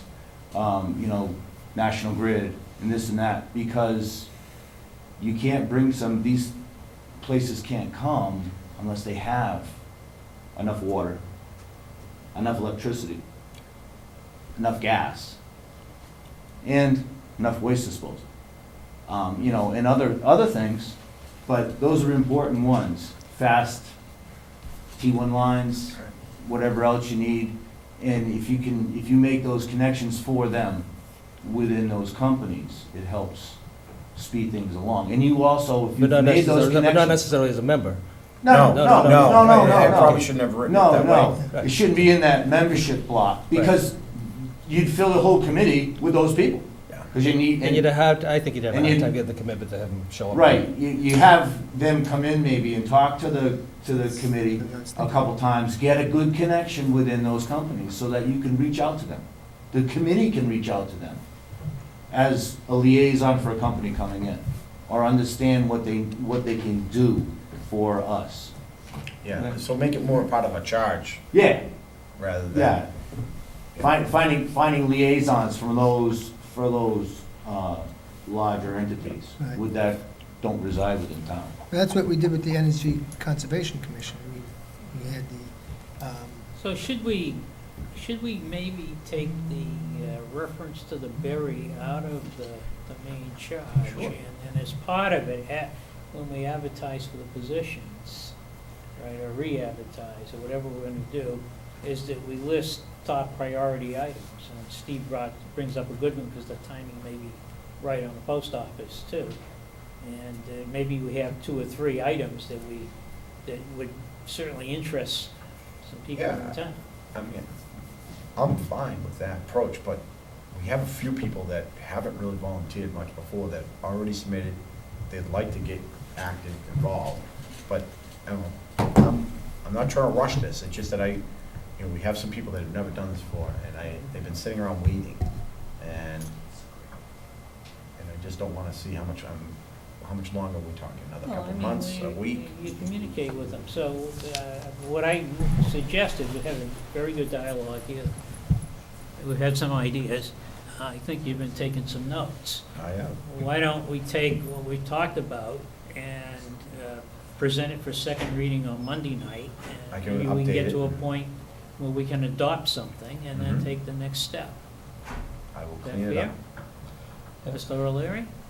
Mr. Yule? Just the, And also then Mr. Fode will be here. too. Yeah, no, it's fine. the other thing, though, I do want to get back, and I know it may be inconvenient for us to get together as boards, committees, and commissions and all the rest, but I still believe that the planning commission should be in on the appointment process. I think from a charter standpoint, and I think from a vested interest standpoint. They have, you and I have some longevity here. Some people think too long, but some longevity here. But they have a committee there that's had a lot of members that have been there for a long period of time, too. To the point that Mr. Yule says, as far as the property owners having a say, I mean, the planning commission is openly elected body just as we are, and we're here to represent everybody's interest. We've had members there for, dozens of years or more. And I think they have a vested interest. I think they have a responsibility under the charter to take charge of this. I think it's appropriately placed under their charge, as far as, according to the planning administrator.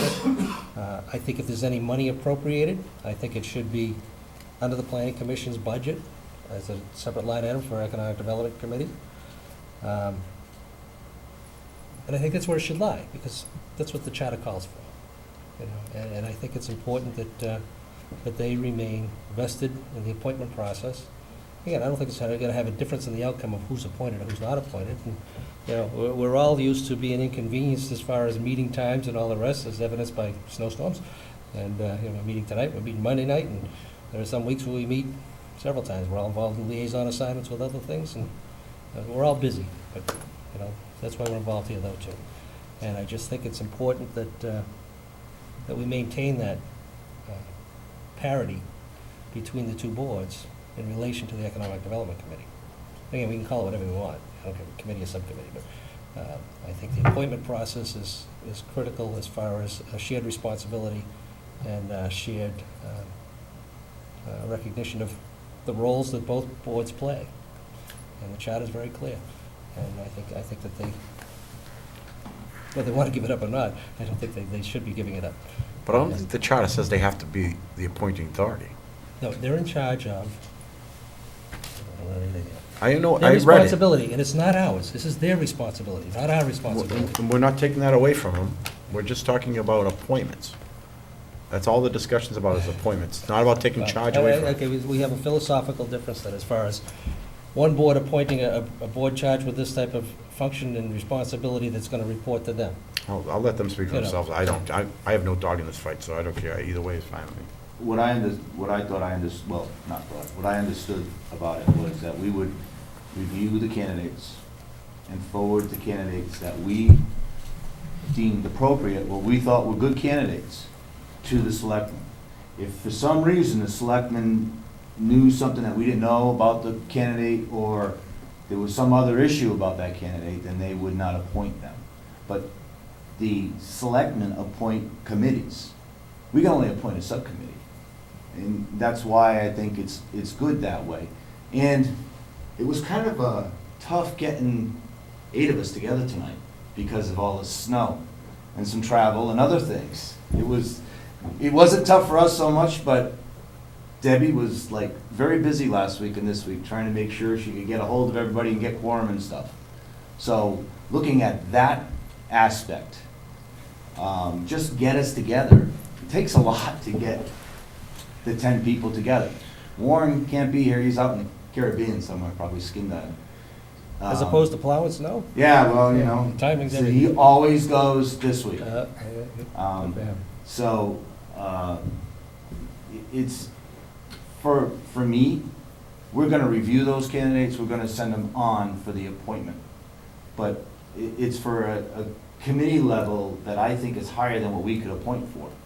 We could be here and, you know, say yea or nay, but if we interview them and send them on, we're basically saying yes in the majority, correct? Well, only if we give you the authority to screen them and forward candidates. Well, but that's what we Before were, candidates. that's what we were, No, that means we're not gonna get all the candidates necessarily. I mean, Correct. correct. When we talked about here, they'll have the administrative control will be the CPC. And we talked about the I'm not appointments. talking about the appointment process. I'm just talking.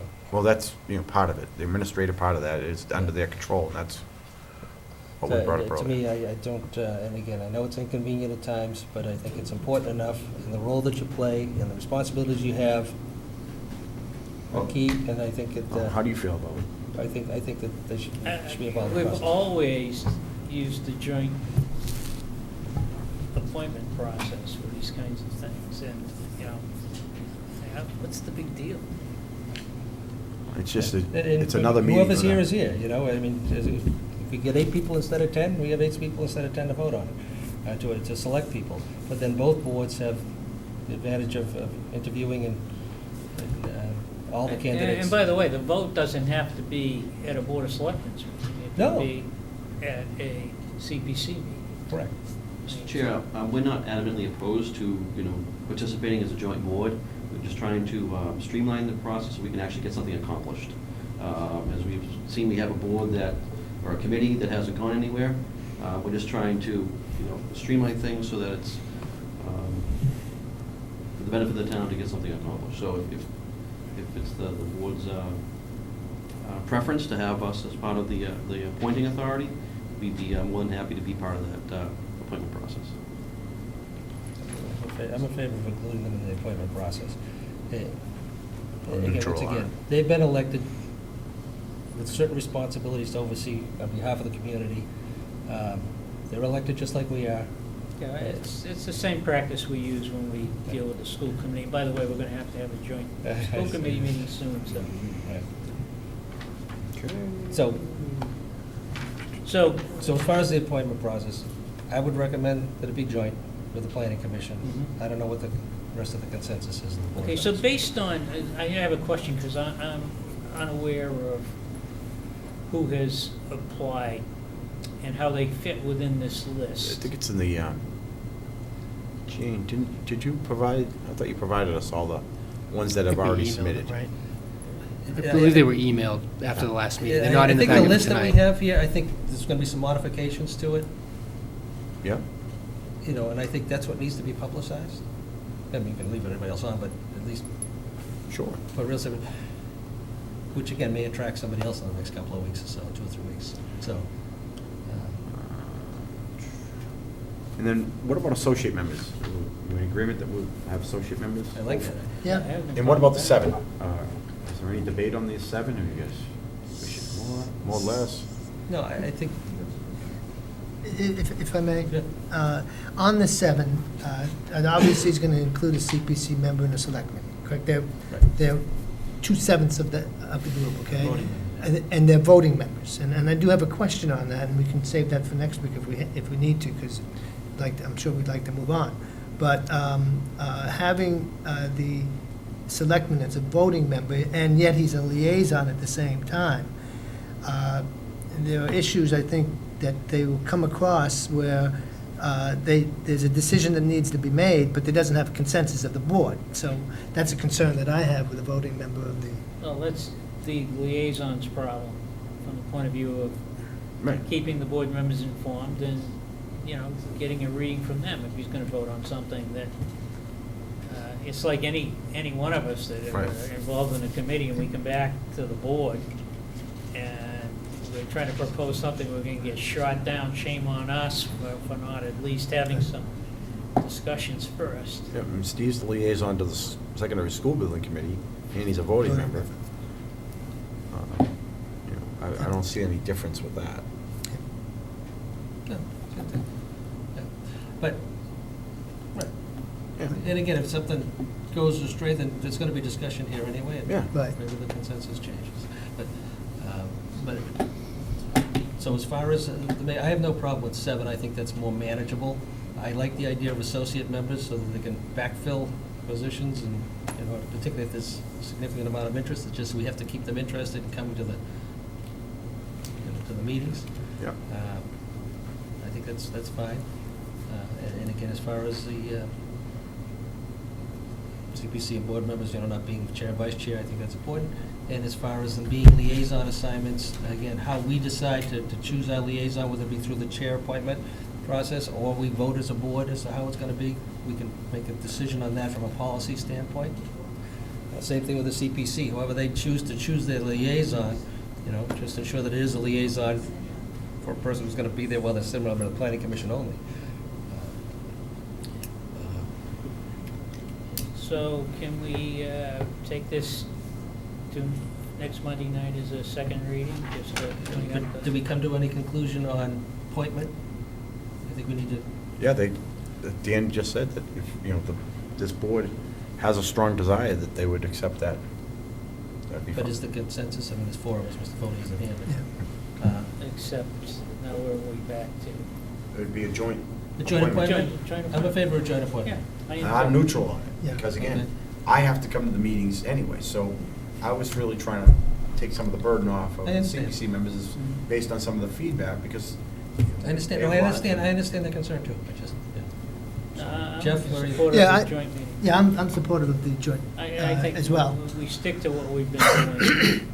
But I do have a question. We're going to approve the first reading, correct? Yes. That's that? No. Okay, because we don't have anything Yeah, here. we do, You do, it's in your packet. it's in the back. I- Yeah, no. That's the one, that's the We one, made that's the one some that had the modification. utility members, you know, Right. consider those. We've guys. made some Yeah. modifications, Jeff. Right. All I did is I just So- put together a presentation for the public that's sitting at home, so they could see what we're talking about.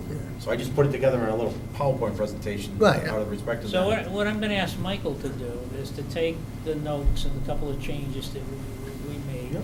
put it in, send it out, so that you have it in advance of Monday Right. night. And we'll review it again, and we may make another change or two as part of second reading, and then Yeah, we typical adopted what the we've done before. policy, and the next step will be to put a date together for a joint meeting for appointments, and As soon as I get it done, I'll send it out to Jane, and she can get it off to everybody, so you can review we'll it. put an email out, put it in Dropbox. So, is that acceptable to everybody? I Yes. can work on that. Can we, Sounds good to them? That good with you guys? You're good with, based on the notes that I took tonight? I'm gonna go ahead and make the modifications to this policy, send it back out for a second read. So tonight we'll vote on a first reading, the agreement that we're gonna make some modifications to it, and then we'll have a second we reading. could highlight the changes for tonight that we made. Mhm. Yeah. And I think, like you're gonna take off the utility people, or you're gonna leave them I'm on? gonna take that out, and I'm gonna actually put it in as one of their, part of the charge, is to go out and inform the For relationships relationships, and contacts yeah. with the utilities. Yes, yeah. So we can have them Good, part of our. yeah. Yeah. And then I'll eliminate that membership We're gonna part add there. And I'm real gonna estate, add Real estate brokers commercial and real real estate estate. and include slash appraisers. And it's really a commercial real estate appraisal that Right. we'd Right. like Right. to find. Commercial real Need estate, to define and I that. put in parentheses appraiser. Yeah. And let's see. Another thing I have, yeah, I'm gonna change the North Reading there. I'll make sure that I write in there that the member. Oh, yeah, of the we're Board of gonna leave the Selectmen- downtown North Reading? Oh, See, Yeah. but we talked I about think he this. meant downtown. I did, rather no, than- I because know we that, talked but- about it, but we talked about, if you look at what Duval Roofing is in that area, there is probably something we could do. Oh, I'm not Maybe there- disagreeing, I'm not disagreeing with that. Okay. I'm just, as far as Oh, is potential that- membership. To me, it's someone from the business community. Yeah, I mean, we don't have to do it that way, I agree. Yeah, I might try to write it Someone as. from the business community, we can be cognizant of Yeah. the various. When, Yeah, when- and when we the- talk downtown, we're talking Main Street, Yeah. when we're talking business, we talk town center, we're talking at the common, in that You are? surrounding That's area. a- The planning commission. Right. When you say downtown, you're talking Main, Main Street, 28. well, we don't call it that, it's, but That's what the business You call it the center- business district. Yeah. Right, so why don't we just call it the business district? business Again, community. I don't think, I never envisioned that they only specifically could be these people. I was just trying to throw something in there to give you an idea. No, of that's the type. fine, and that's stimulated good discussion. Not limited to. I mean, we can even write that in there, but not limited So, to, if you want. and where he has Reading, North Reading Chamber, from I the can board's delete that from perspective, there. from the board's perspective, a member of the chamber, even if it's someone from Reading, doesn't matter. No, if they apply and they're a does. member I chamber, I think it think we does. should consider them. That's all. Well, the that's point what I'm of it. asking. Yeah, it does. I don't think we should have somebody from Reading sitting on a committee. If they have a for North business Reading. interest in North Reading, I don't care if they're from Poughkeepsie, or Haverhill. In other words, I don't think we need to just Yeah, if they limit can it add to, value. I mean, we have business owners here The- that the don't in- reside the in North input- Reading, that spend The most of their input waking from the hours here chamber and for- earn their money. You look at it, the way I look at it is the input from the chamber is very different than the input from someone from the business Right. district, right? Who may also be a member of the chamber, by the way, Right. right? The input from the chamber is related to how the chamber looks at business overall in North Reading and Reading. So I think there's a perspective there that might be valuable.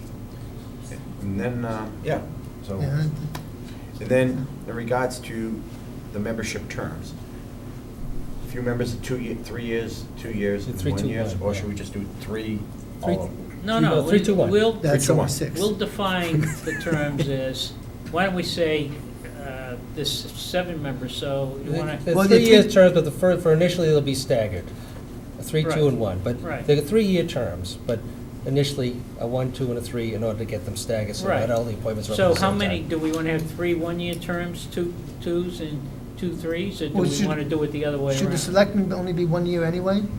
Now we're down to 5 people. So we're only talking about 5 people, we're not talking That's about, true. Yeah, so you so got, you're only talking about 5. yeah, so do it the same way that 2 you 2 said. and 1. 2, 2, and 1. And I would do 2 2s and 1 1. That way there, That's how you got Yeah, it. you've got some, okay. you've Got got it. some hook That in it, sort of and then you get your 2-year satisfies, thing answered. Some of the concerns Yeah. of people you So spoke 2, to. That's 2, just 1, the and then the liaison assignments will be annual. Okay. Yeah. Okay. Are we prepared to move on, or are we still have? Danielle has some notes, I think, maybe, right? I do have some. Okay. All right. So we will review this on Monday night. Yep, I'll have it ready. I'll have it out right away. Thank All you, right. gentlemen. So, Mr. Chairman, we may want to, We got one more thing. Danielle's got some Yeah. notes. Yes, sir. We need to get a closer review of this, our board. We were going forward, understanding that you folks would probably be the appointing authority. And since we have been, I think just in fairness to the process, we would just want to have a closer review of this at our board level. The charge you're The talking charge, about? Yeah, correct. sure, Yes. absolutely. when is your next meeting, Dan? The 17th? Okay. And we have, Or next week. we have Monday anyway, but then we're We're not on again until March. Then we're The the 23rd. 23rd. Yeah. Oh, that's right, yeah. Right. We're doing 3 meetings. Yeah, we actually This is- doing 2 meetings this month. This Yeah, meeting this is is from January. last month. Yeah. Yeah. And then when's your first meeting in March?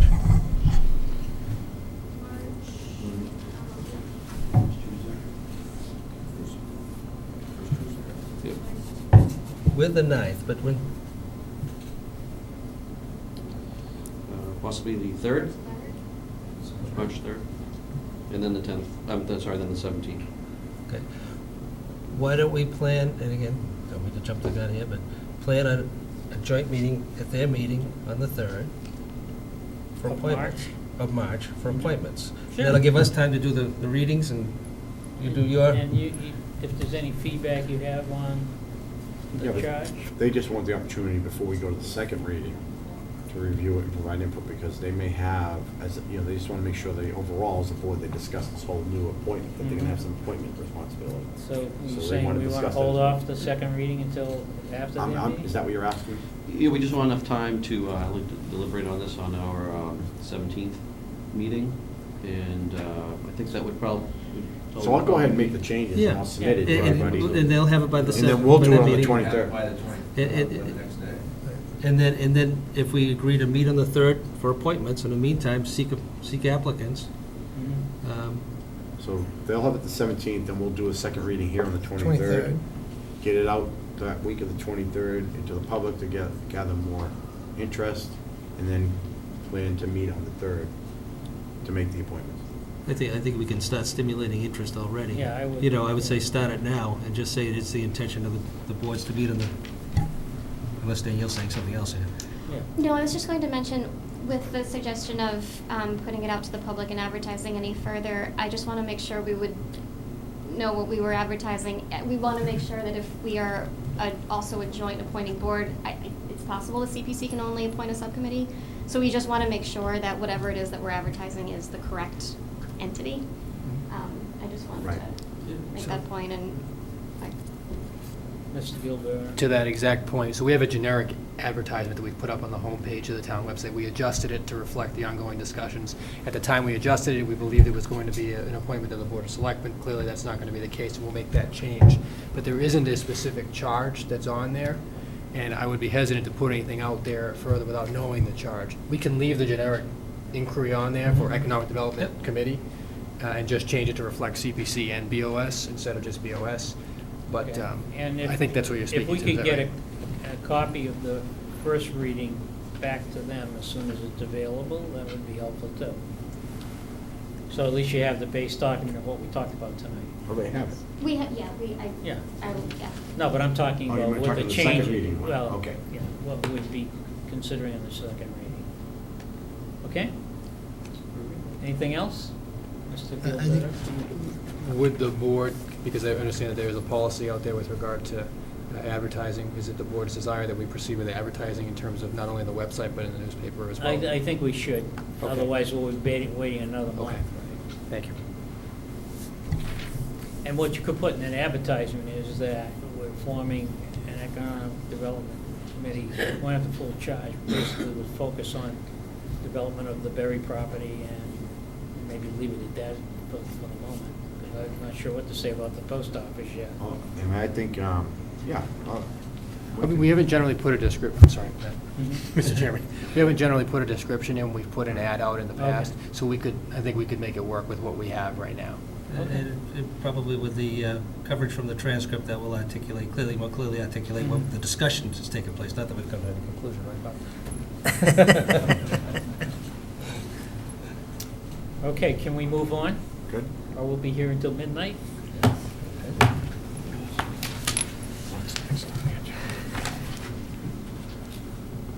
All right, and so we're going to hold off on these motions that are before us right now? Let's see, we have. Hold on.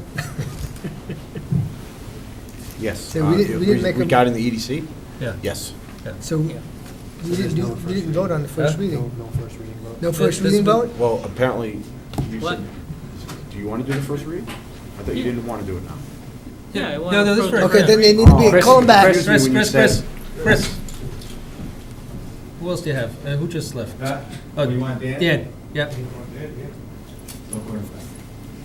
So we are going to, I got confused when you said. First reading. Well, we'd No, like to. no, we should vote on We the didn't first vote on the reading. first Yeah, we reading. just want to vote on the first reading. okay. Yeah. First reading, then First reading of the, they want to vote on the first reading right now. and we'd like your input and vote on the first reading. Because it's subject to modification anyway. It's a motion. Yeah. Are we asking for a joint vote on the first reading? I think so. I don't have a problem with it. They're here, they have a quorum. Yeah. All right. So, Well, first The- they have to go into meet, right? You have to, do you guys have well, they're a, posted. they're posted? Okay, Yeah. good. Okay. Let's see. What is the title to this document called? First reading of? Policy establishing an economic development committee.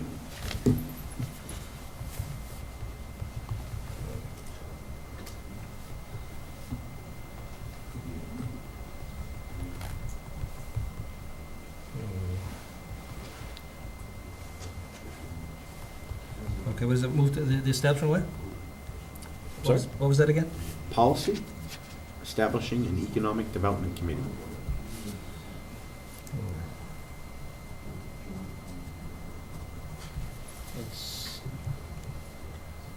That's what he's called it. Yeah, because Yep. I didn't know what else to call it. We'll vote on that, and we can modify the name Okay. in the second reading.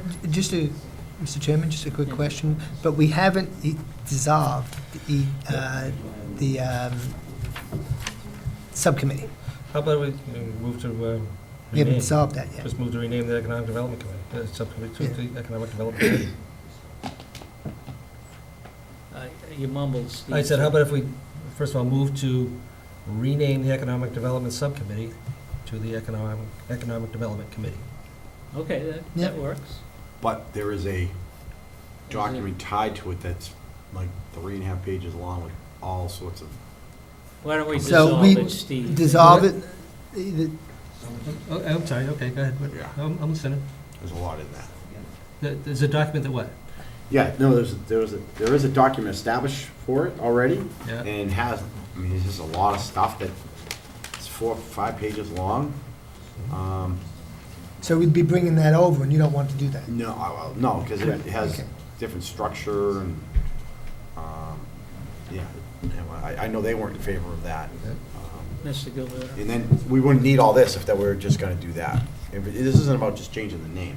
It's really just really changing the charge to narrow the focus to this, because this is a real broad, I mean, this got a lot in it, and which is fine. This, we're trying to just streamline it and make it very, we can't be successful with this, but we feel we can definitely be successful. So it'd be the motion to dissolve. Mr. Gilberto? I guess I would just caution voting a policy if it's going to be a joint action. I think it was drafted as a policy at a point in Yeah, time where the discussion right. was going to be potentially it only being a selectman Correct. action.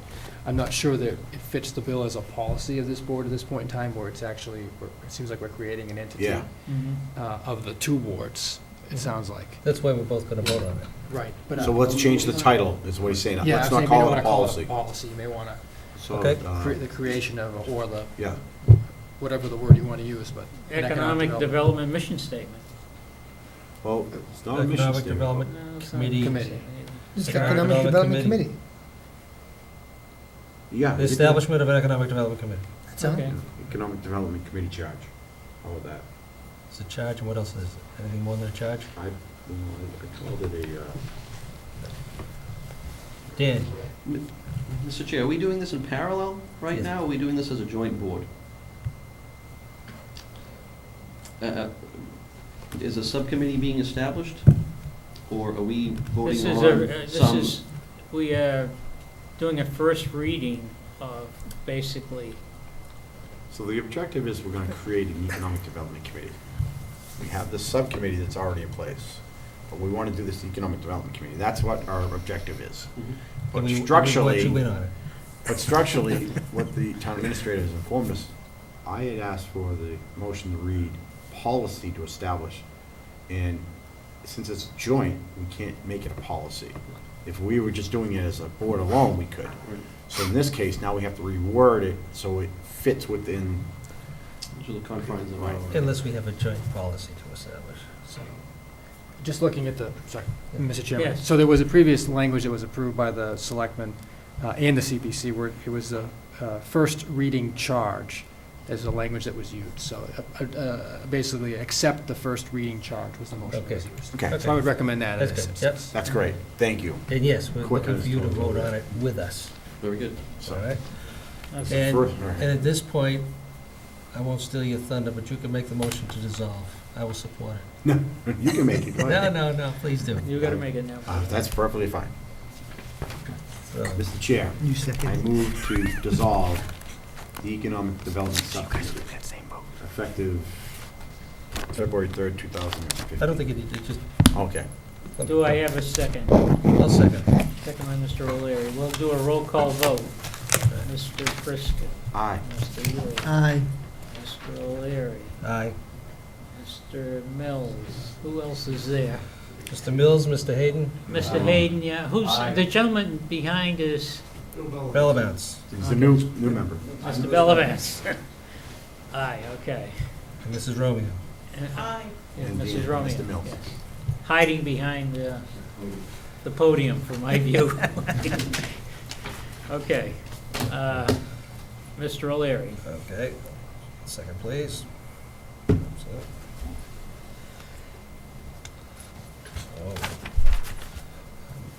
Move to approve the charge. First charge. Accept first reading First of the reading. charge. Accept the first reading.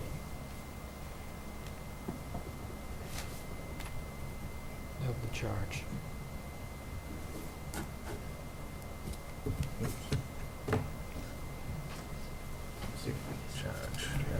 Of the formation.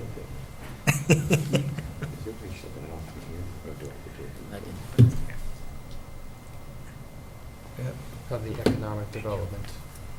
Is a committee, we've decided we're going to use a Right. subcommittee. That's up. Okay. Mr. Chairman, I move to accept the first reading of the charge of the formation of the Economic Development Committee. Do we hear a Second. second? Second. Second by Mr. Yule. We'll start with the CPC. Mrs. Romeo. Aye. Mrs. Mills. Aye. Mr. Hayden. Aye. Mr. Bellavance. You got it. Got it. Mr. Prisco. Aye. Mr. Yule. Aye. Mr. O'Leary. Aye. Chair votes aye. Thank you. Thank you. Thank you. Have a good night, drive safe. All right, we're just going to go back up now, and we're not, well, who else are we tying up here? We're meeting again next Monday, so if we have to move some stuff over there to save time so we get home. No, I think we're okay now. All right, let's do the minutes of December 22nd, regular session. 1 second, please. Okay, Mr. O'Leary. So. Let me hold on. It's a long time. We'll see. It makes sense. Let's see what You know, if it's on the wood, you get that echo. That's what I learned. Oh, we're not doing town and land, that's coming off. Yeah. So we may be able to get through. Yeah. All right. That's, Okay, that's out. minutes of December 22nd, regular session, Mr. O'Leary. Put this over here.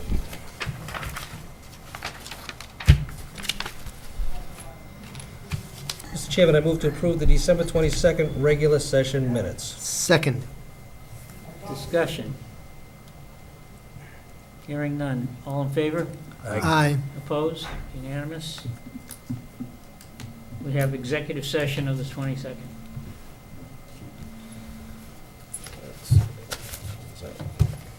Mr. Chairman, I move to approve the December 22nd, 2014 executive session minutes. Second.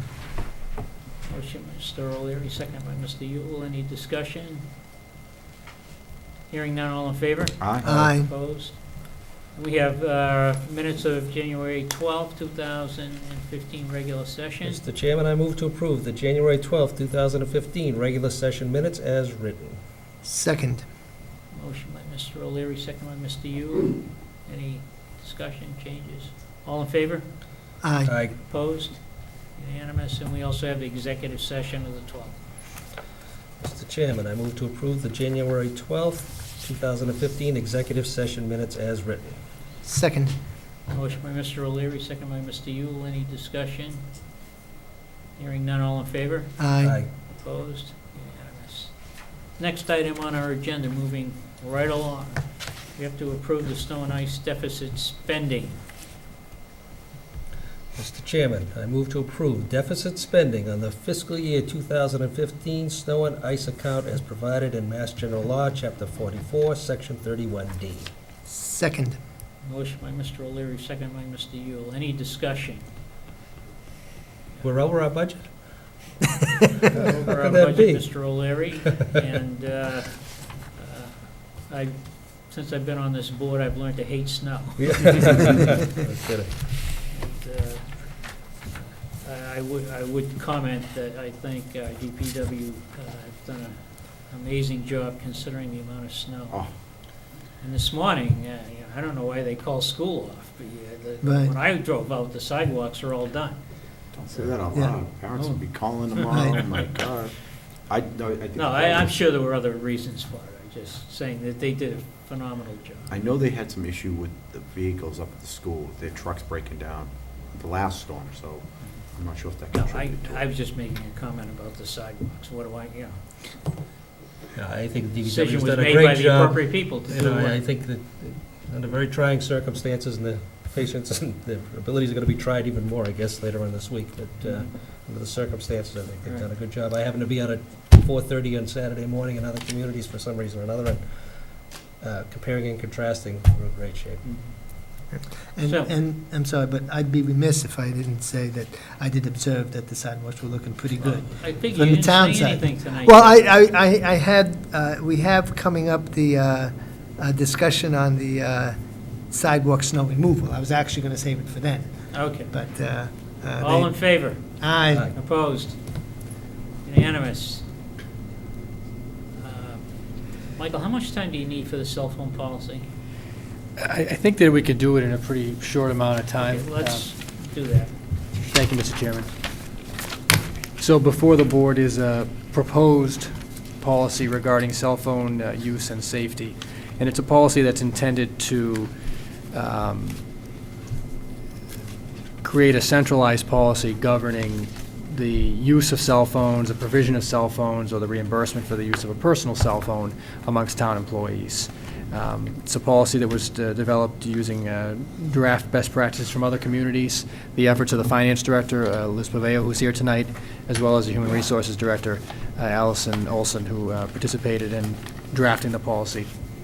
And really what we tried to do is to create a more consistent, a policy that would consistently administer and provide for rules and regulations for cell phone use amongst town employees across the board. We tried to focus on the areas where we found that there was inconsistency. So you'll see that this proposed policy applies to all departments with the exception of the public safety departments because there are already consistent policies in place in those departments. And the intention here was basically to create rules and regulations for the use of cell phones, but also to create a mechanism where the justification of the cell phone would be proposed by a department head for a particular employee and ultimately approved by the town administrator. And it's in today's day and age, it's clear that the cell phone is a very important business tool for any operation to successfully execute its mission, and the town is no different. This allows our policies and rules and regulations to catch up to technology.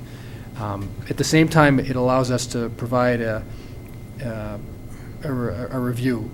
What will happen after this is done is that each employee would be asked upon final approval, which is still down the road in terms of final action. But we would ask that each department submit a justification that will be reviewed for each of the affected departments to ensure consistency with the policy. One of the unique things it does is that it gives an option for a town employee who doesn't wish to be subject to the rules and regulations for having a town cell phone to use their own personal cell phone and receive a reimbursement from the town at a fixed rate for either an amount for a full phone and data plan or for only a telephone plan in the case where only that is required. And it would be driven by what the business need is of the employee as approved by the department, as recommended by the department head and approved by the town administrator. Looking at this, I believe that if we were to apply it to the existing staffing, that we would see a potential savings, a cost savings in the town in some departments. But I could tell you that at the same time as we go through this review, that it is entirely possible and perhaps even likely that there are areas where we need to make adjustments where we haven't previously been providing the business tool of a cell phone, but may need to do so in order to catch up to the times. So I don't want to make a representation here that this is definitively going to be a cost savings, because I don't know that at this point in time. I want to review each request on its merits. But what I can tell you is it's designed to provide a fair process for approval, so that the business tool is being properly managed. The business tool of a cell phone is being properly managed here in the town. Across all of the departments, with the exception of the public safety departments. Just when I went through this, unless I missed it, right? When we talk about cell phones, we're not just talking about a telephone, we're typically talking about a device, a smartphone that can store data, transmit and receive emails, and so on and so forth. That's correct. Including What? It's both. It's with data and without data. Yeah, no, I understand that, but personal information, it might end up on a cell phone. I didn't see anything there about that. I know there's a brief comment about security, but, cell phones are the kind of thing that can get lost, get stolen, and generally, there are laws about protecting personal information, which would mean a name and a social security number, a credit card number, so on and so forth. And perhaps there should be a paragraph or something put in there associated with that. That would be my only comment. Otherwise, I thought it covers, I think, what we've been looking for. Thank you. I appreciate the comment, and I think I could respond to it twofold. First, we can come up with some language that would be intended to protect the privacy of any personal information that's put in an email. I can tell you, as a rule, I think we try to be cautious about what we put into an email, knowing that it can be easily spread around, and that being well aware of what's going on at the corporate level in terms of hackings and other things that are happening. The second thing is a requirement that each device be password protected as well. That's another step we could probably put in there to address it. So we'll take that back and review it. And again, this does have some implications on our employees, clearly. There's going to be, in some cases, there may be a collective bargaining obligation, so I'm not asking for approval at tonight's meeting, but I was hoping that we would get consensus that, hey, this is the direction we want to go in, so we could take it and begin those conversations. It is a policy that would require approval by the Board of Selectmen, through a first and then second reading ultimately as well, once we get to that point. But I'm confident that the document we put together reflects the challenges and some of the inconsistencies that have been brought up in budget processes in the past that I've heard of and am seen in this year's budget process. Mr. Yu. Yes, it's pretty in-depth, I have to say, and it's well done.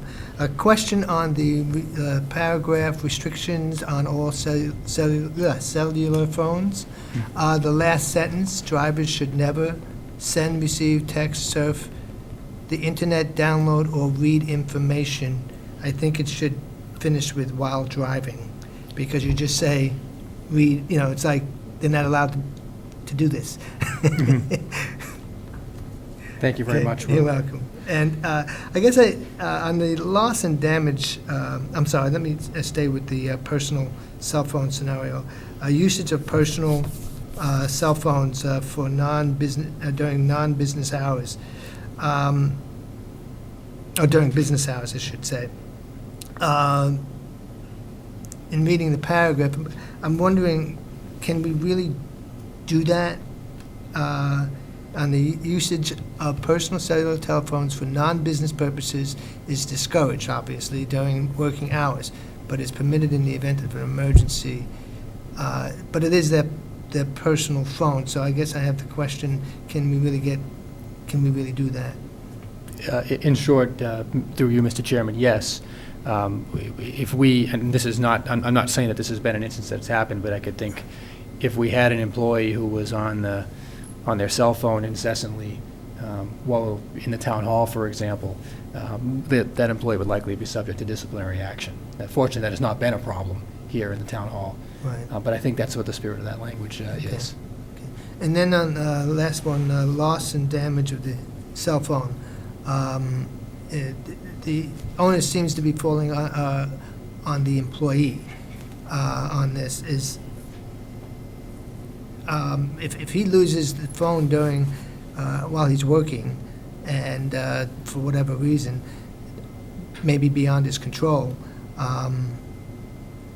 it would be difficult for, I would think, us to, and I think we had that example a couple of times when I was on the board last time, so I would think it'd be difficult to enforce that. But if the town had an insurance plan on a 50-50, covered 50-50 on that, is that sensible? Do you think that's a reasonable idea? Mr. Chairman, through you, I can answer the first part, and I'm going to ask the finance director who's familiar with the state contract that we utilize for cell phones on the second part regarding insurance. On the first part, I think the spirit of what we're trying to propose here is to create a presumption that there's some personal responsibility that goes with having a device issued. Yes, it's a business tool, but the expectation is that it will be cared for and that it will be handled appropriately. In the field, things happen, and we simply wanted to put in place a justification for any need for a replacement. I think that the purpose is really nothing more than that, to ensure that, again, there's a presumption of care being taken and that the town's resources are not infinite, and when a device is broken, it will be taken very seriously. If it's determined to be an accident, it will be replaced and through no fault or effect upon the employee. If it's not, if there's some negligence that's involved, then that will be handled differently. And I'd ask, through you, Mr. Chairman, the Finance Director regarding the issue of insurance. Sure. So currently, we don't have insurance on any of our town-issued cell phones. It's something we could look into, but the main carrier that we use for town-issued cell phones happens to be Verizon Wireless, and they don't recommend us to do that for every phone. So it's something we can look into, but right now, we haven't had a large issue with it. Typically, the staff does take care of their, cell phones that are issued to them. So this is just, to, like the town administrator mentioned, have people have a little more care about their business-issued items, and so far, we haven't had any issues. Mr. Prisco. I'll start off by, this is an excellent policy, I really like it. I love the fact that you give them the option to use their own personal phone. I think that's the most reasonable thing for both sides. But my only concern I have is types of phones that we allow some of the staff to acquire. You talk about an iPhone 6. If that device breaks, it is extremely expensive to replace. Are we going to have some limitations on what types of phone they can go out and buy? I mean, I'm not trying to limit somebody here, but it doesn't seem like I'm not sure it's in the best value of our money to go out and have to buy an iPhone 6 when there are a suitable data-type phone available for far less money. But I didn't notice that in this write-up. I think that's a fair comment to make, Selectman. We don't, in the policy, have a provision that identifies a specific model that we would be going on. What I would recommend is we could revise it to include language that would state that we can handle it in any way. It could be that the finance director and the town administrator, who are going to be kind of the regulatory authorities once the policy is approved, could on an annual basis approve the models that would be secured, so that we have some consistency each year as we're making the purchase. I would liken it to the IRS rate. We have plenty of contracts that identify that we reimburse for mileage at an IRS approved rate. The rate changes each year and it's approved and set by the IRS. Kind of similar to that. Would that address the concern you've identified? Yeah, I was thinking the language could be that any model that's being proposed has to be approved by the town administrator or finance director, or however you want to do it. But I think you should approve them. So if somebody comes forward with an iPhone 6, you can turn around and say, listen, I understand you want to use an Apple, maybe it's tied to their iPad, that's fine, but they have an iPhone 5 out there or the other one, it's $99. And it does everything the iPhone 6 does pretty much. To me, I think that's a much more reasonable approach. And to, Mr. Chairman, to that point too, I'm sorry, not to interrupt. No, but then the other question too is, somebody may say, well, I'll pay the extra cost. I think that's kind of going down a dangerous road. And I would. You said that it's your phone and we're going to reimburse you. Exactly. It becomes a challenge, right, when you go to a replacement part of that, so. So the policy is intended to provide that flexibility. If an employee determines, I don't, for whatever reason, I don't want to be on the particular plan, they have an out to secure a phone at their own expense, of their own choosing, and we'll reimburse them at that fixed rate on a monthly basis, and they have that choice. I think that's, I'd love to see us encourage that more than anything. So that's easy to control our costs. Well, If I may, currently, right now, what is in place is that any department wishing to replace equipment or acquire new equipment right now has to get approval from the finance director, myself. That's currently the process. So we can easily add that to the policy, because we already are, checking 'cause I the think the equipment to policy's make sure silent. that it's a fit for the individual that is being purchased for, Yeah. so. Yeah, that's great. Either way, I have confidence either way, but the way it's written, it's just silent, so Mhm. that makes me We'll make that feel. modification. Thank you. I don't Okay. have anything else. Anything else? And just how did we arrive at the reimbursement rate? The intention candidly was to identify what the cost is to the town. It costs us about $50 per month for a Verizon phone off of the state contract, and that's been a pretty successful program. We've been transitioning employees who were on other programs, other plans to that plan That's a over great time, deal. over the past year, I So believe, or that's so. unlimited data, Mm-mm. or is there a limit? Probably. Defer to the finance director. We have several departments that have, for example, DPW has their own Verizon account, and then the police have their own Verizon account, Recreation has their own, and so what I'm doing right now is looking into Verizon and getting them all onto one bill, so that it will be a pool of shared minutes, shared data, and all that. So currently they, have one account that maybe is the master phone line, and then they have all the children under them, if that's the Yeah. parent and those are the children. So many of them do have unlimited data, some don't. We monitor, the usage to make sure that they're not going over, and they would be modified if they were. So, they typically stay within their limits, and they're good plans. Mr. Chairman, in terms of the rate, to answer the question, using that $50 as a baseline, the intention was to provide an incentive to the employee, but also have cost savings to the town by doing that. So we elected to go with the $10 savings by doing that, essentially. For every employee that elects to use their own personal cell phone for town business, the town would save $10. And the current number of employees that utilize their own personal cell phone, how many? It's about 5 or 6. It averages, the reimbursement is all over the place right now, Right. and it's about $300 a month for those 5 or 6. But it runs from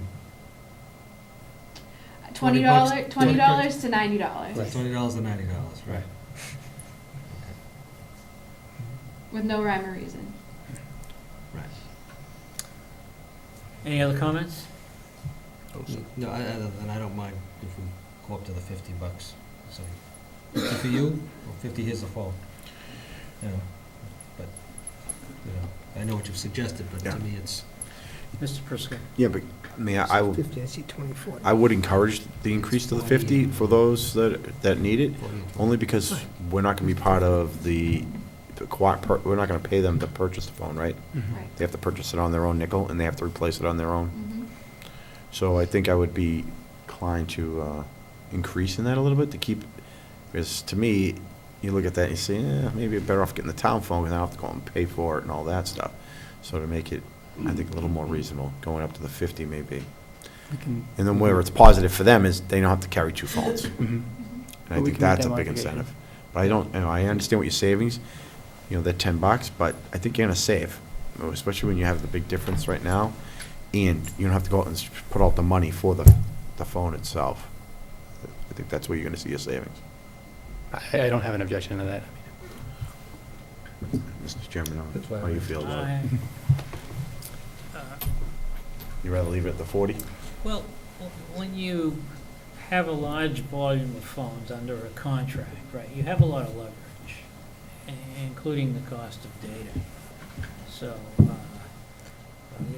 the issue with an employee that wants to use his own phone is he doesn't want to carry 2 phones around, and he's restricted to using the company phone on personal business when he's out of he's off hours, unless he's got that kind of a job where he's got to take calls all the time, right?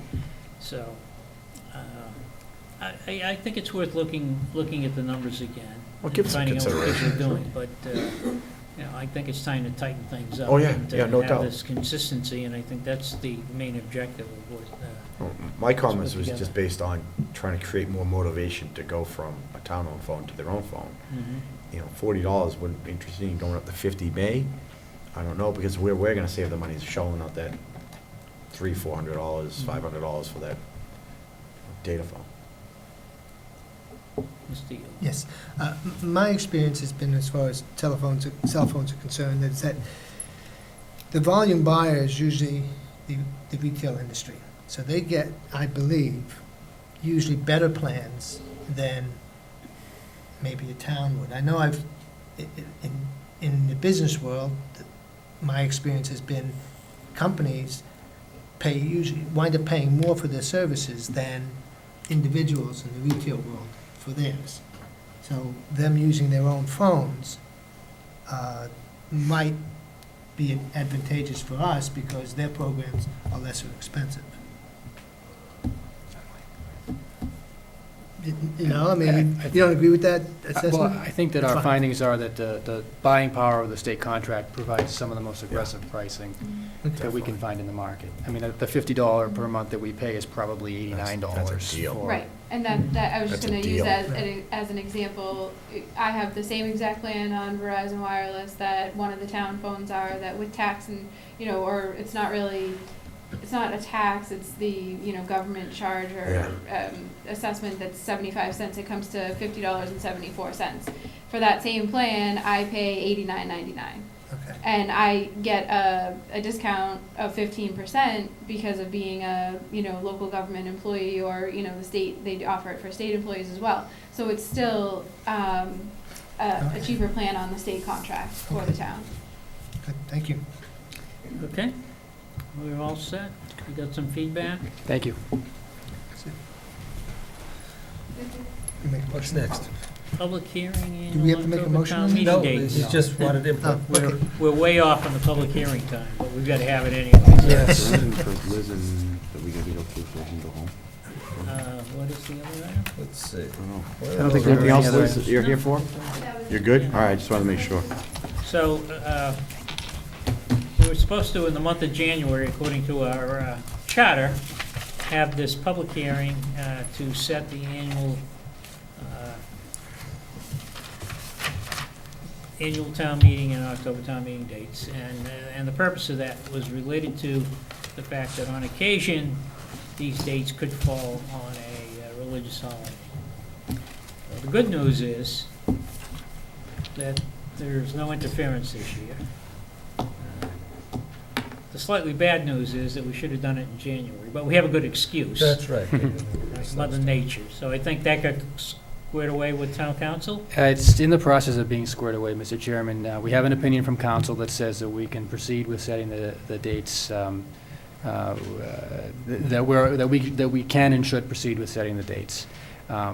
Question that's been brought up, and it's a good question, is to verify with bond counsel, who will need to certify any authorizations for borrowing that take place at town meeting, and the Department of Revenue, which will need to sign off on the certification of any votes that are taken for appropriations or transfers of funding, as well as borrowing at town meeting, to ensure that they concur with the opinion. And this was something that was brought to my attention by the town clerk, wanting to make sure that she's able to certify that the actions were consistent with all the rules, regulations, bylaws, charter requirements.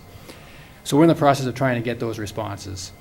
In the event we were to find that we could not get affirmative responses from both of those parties, then, as council identified in his opinion, the board could alternatively file a petition of the legislature that would essentially state that any action that's taken at the town meeting was consistent with any of the state and local requirements.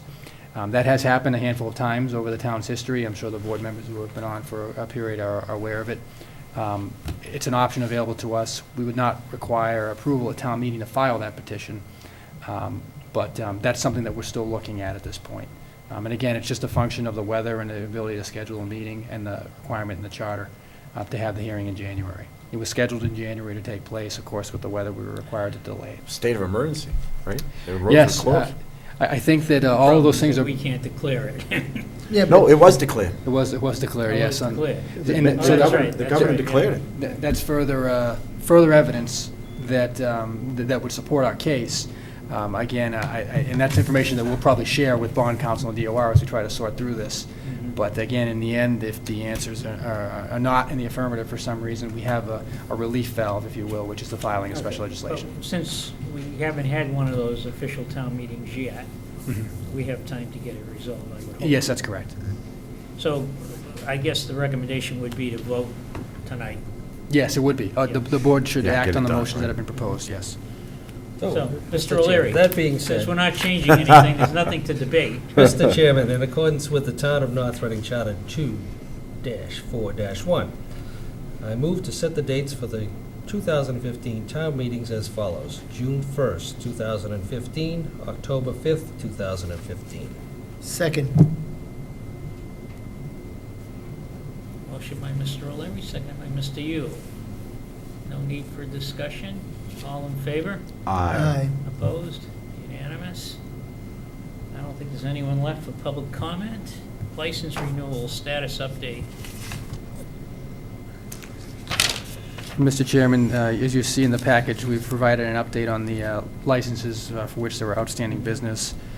Bear with me while I get to the correct page here. Uh,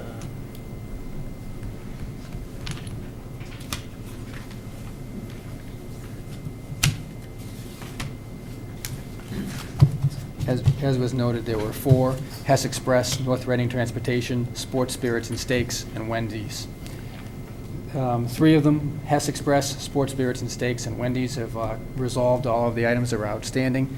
Again, thank you to Jane and to Karen for taking care of that and working with these business owners.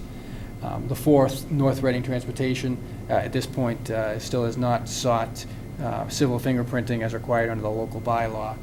I have spoken with the proprietor of the establishment. He believes that because he's not running a livery service in North Reading at this point in time, that he doesn't require to have the license. He applied for the license. There was an application received, and we had recommended to the board in December to approve the license, subject to the term that it would be reviewed at the meeting in January. So at this point, the only option would be to revoke the license at a hearing at some point in the future, as it's been issued, but he doesn't seem... This is not the, there's another livery service in town, right? I don't know if they renewed, the one that was down on Washington Street? Yeah, they Is there- Yeah, disappeared. They're active as far as I know. Really? I don't think so. I don't think so. Well, the funny thing is, I think I saw a limo pulling out of Washington Street a couple of weeks It's ago. north, Yeah. Boston North.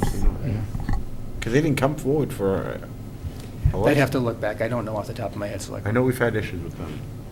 I've used them. I know, but I thought they were gone. No, thought they well, moved them. not only that, why I bring it up is that my wife asked me for the phone number to give to her sister, who was gonna use it in a few weeks, and I haven't heard any, if she couldn't reach them, I would have heard about it, Yeah. for sure. Oh, we So we better just look need to into it. follow up on it, just to see if they... So, But Anyway, still operating. Boston North is not the one we're talking about at this point, right? no, it's Right. North Reading North Reading Transportation. Transportation, right across from the Hess, Yeah. next to the Horseshoe. Built a new building. Right. Yeah. Nice job, too. Yeah. Congratulate them for that. Just Mr. tell them, Mr. McCarthy, go down, get fingerprinted, and move on. But Mr. Chairman, what I would suggest is, when I spoke with Mr. McCarthy before the meeting, the evening that the heavy snow began last week, I know he had wanted to come and talk to the board with regard to this particular matter. He's not here this evening. Perhaps he just wasn't able to join us. We may want to consider holding this for the next meeting, just to get some clarification from him as to his intentions. Mhm. why don't we offer them, Monday night's meeting, and if not at Monday night, we may want to put an agenda item on there and for a show cause hearing, which will get us... Mr. O'Leary, Attendance. I'm sorry, you done? Yep. Yeah, Mr. Christopher. So he doesn't, is that he just doesn't want to get fingerprinted? I don't want to speak for him, but I can tell you that in his business, what he relayed to me is that he has to be fingerprinted for a variety of different reasons, as you can imagine, because of the number of school children that he services, and that I think didn't understand why he had to go and be fingerprinted for the town as well. As I think has been discussed in the past, and I at least know I've discussed with the chairman, the local bylaw that we have in place, which is, I think, an effective tool at regulating those who are issued licenses and would be catering to vulnerable or sensitive populations. One of the challenges with it is that that the person has to come and get fingerprinted each year so that we can send in the fingerprints to be read and reviewed by the federal government each year. So that's an annual thing that has to happen, and I think that he has a concern about that, but I don't want to speak for him. Perhaps he could share that himself. Okay, which seems That's, a little bit silly from the federal government's point of view, is that you do it Wow. once. No, it's ours. What? It's our bylaw. right. It's not the federal government. It's our local. No, but my understanding wasn't it that in order to be put on the federal, it had to be done annually? No, no. No? With the teachers you're talking about? No, I'm talking about the Transportation. bylaw. The bylaw requires for new issuance or for renewal, so we do it each year. But Right. it isn't as if we have the things on file and can just do it each year. The Right. person has to go to the police department each year in order for that to happen. Yeah, they actually don't go through the police department to do it. They do, it's the Cory checks that they do not go to the police department for. They do go to the police department to be But does fingerprinted. not the police Okay. department have a record of it from the previous year? They send in the record to be tested. That's my understanding. In the process, what happens is they get the record and then send it in, and it's not returned to them. So in order to do the test each year, they need to get the fingerprint and send it in again. That's the part that, Yeah, the state, right, because once it's in, they just tell you it's pass or fail, Mhm. that's it. You But- can't, does the local authority call in again and say, hey, how's this guy looking? You know? Right. oh, because They something have to could do have it happened in Because, between. Right, because the right. federal I- I- database yeah, that yeah. is accessed through the state, Mhm. and they won't let them, they're not gonna do it. I'm sorry, is this, Mr. Chair, is this all done electronically? Yeah. Oh, okay. Yeah, it's all digital now, it's all, digital fingerprinting. Not this ink thing where you, No more, it's on a little screen. Okay. So I would suggest we give them the opportunity to come. Yeah, speak. absolutely. Mhm. He may inform us what's something we don't know, and maybe we need to adjust our bylaw.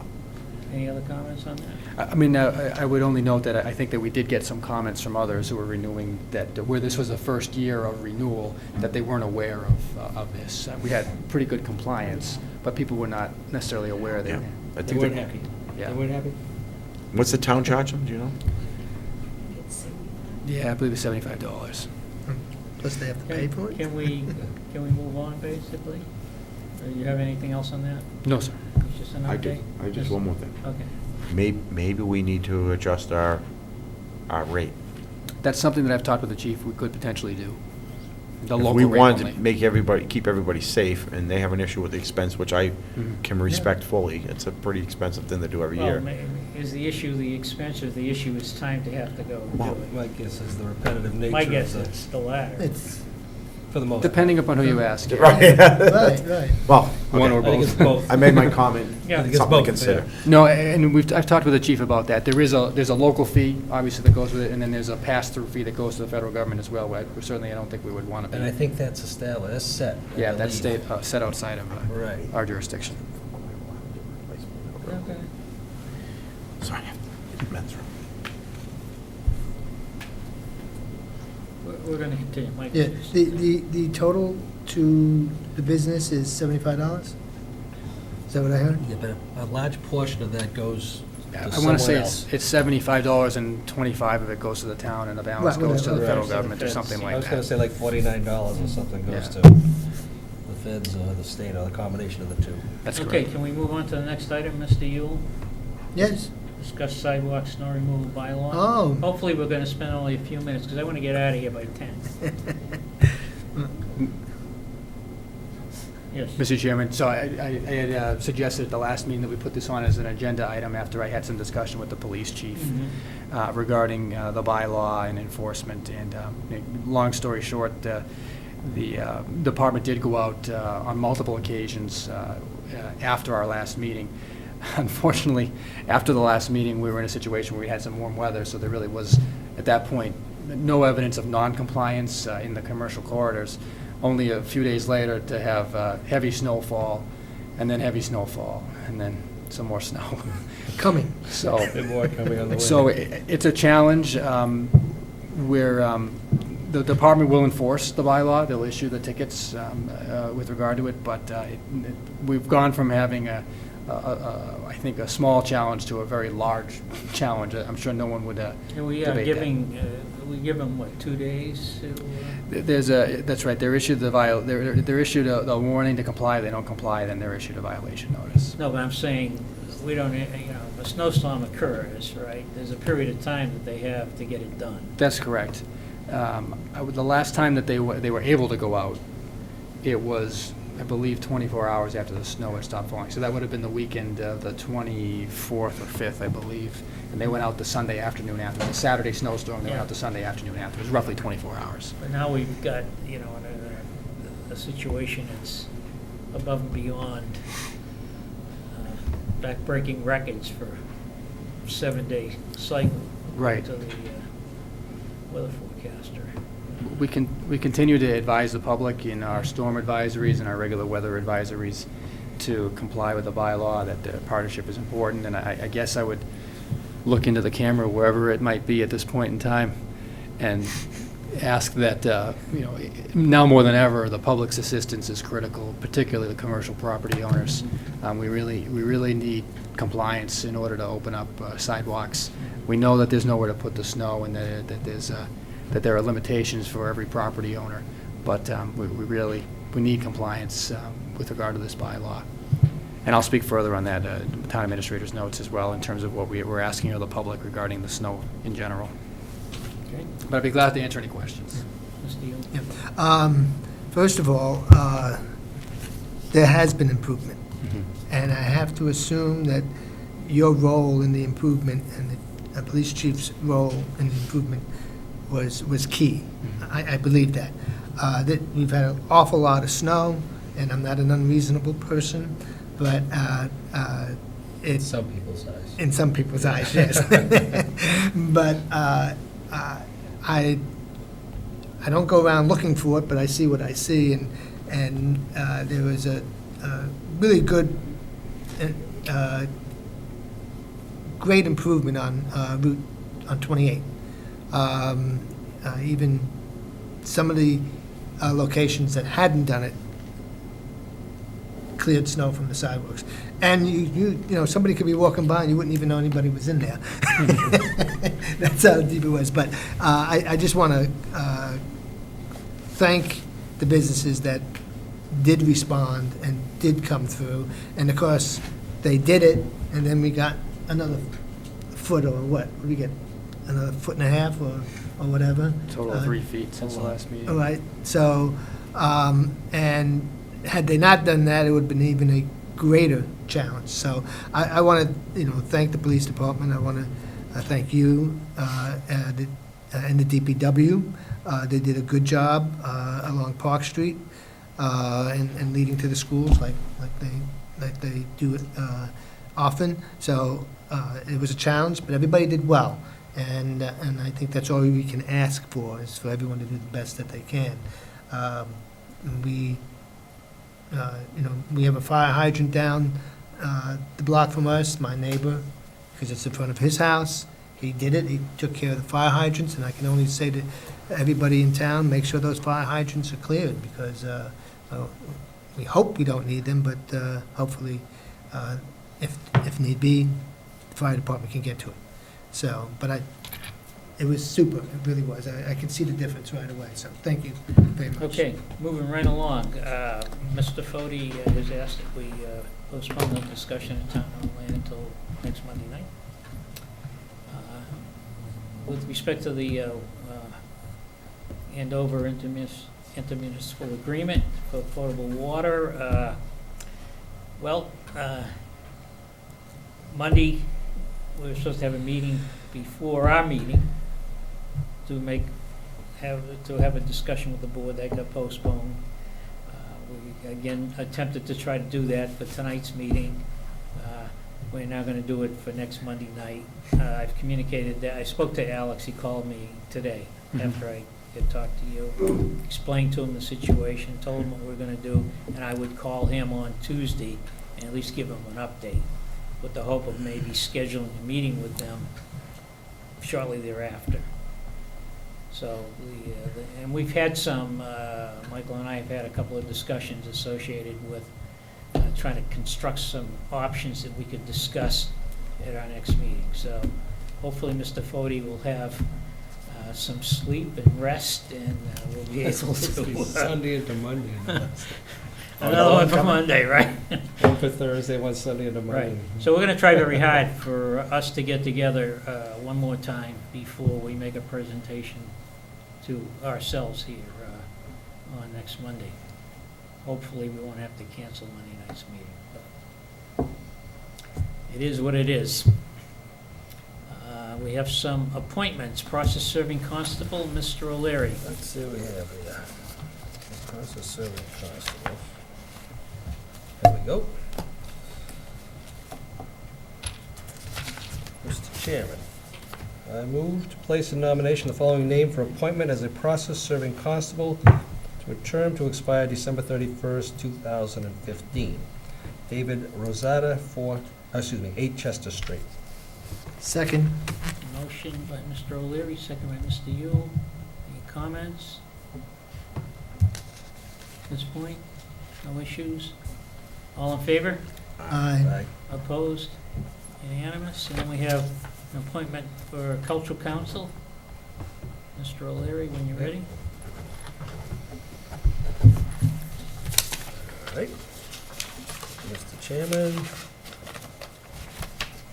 I move to place in nomination the following names for appointment as members of the Cultural Council for a term to expire December 31st, 2017. Barbara O'Neill Smith, 15 Old Farm Lane. Megan Mary O'Brien, 10 Flint Street. Second. A motion by Mr. O'Leary, a second by Mr. Yule. How many positions are open? Must be two. At least two, right? yeah. I there's at don't believe there's a least cap on that. two. There's no cap, but at least All two. right, so we can do a roll call. We don't need a roll call. Looks like the Irish are looking to corner the market here Yeah. on cultural. Any comments, discussion? Just to Yes, confirm sir. that, I did see it on, Mrs. Stats was giving her presentation, there's no limit, okay, so it's already working. Oh, you happened to catch that? Did. Or did you just look it up? No, I okay. happened to catch it. All in favor? Aye. Opposed? Unanimous.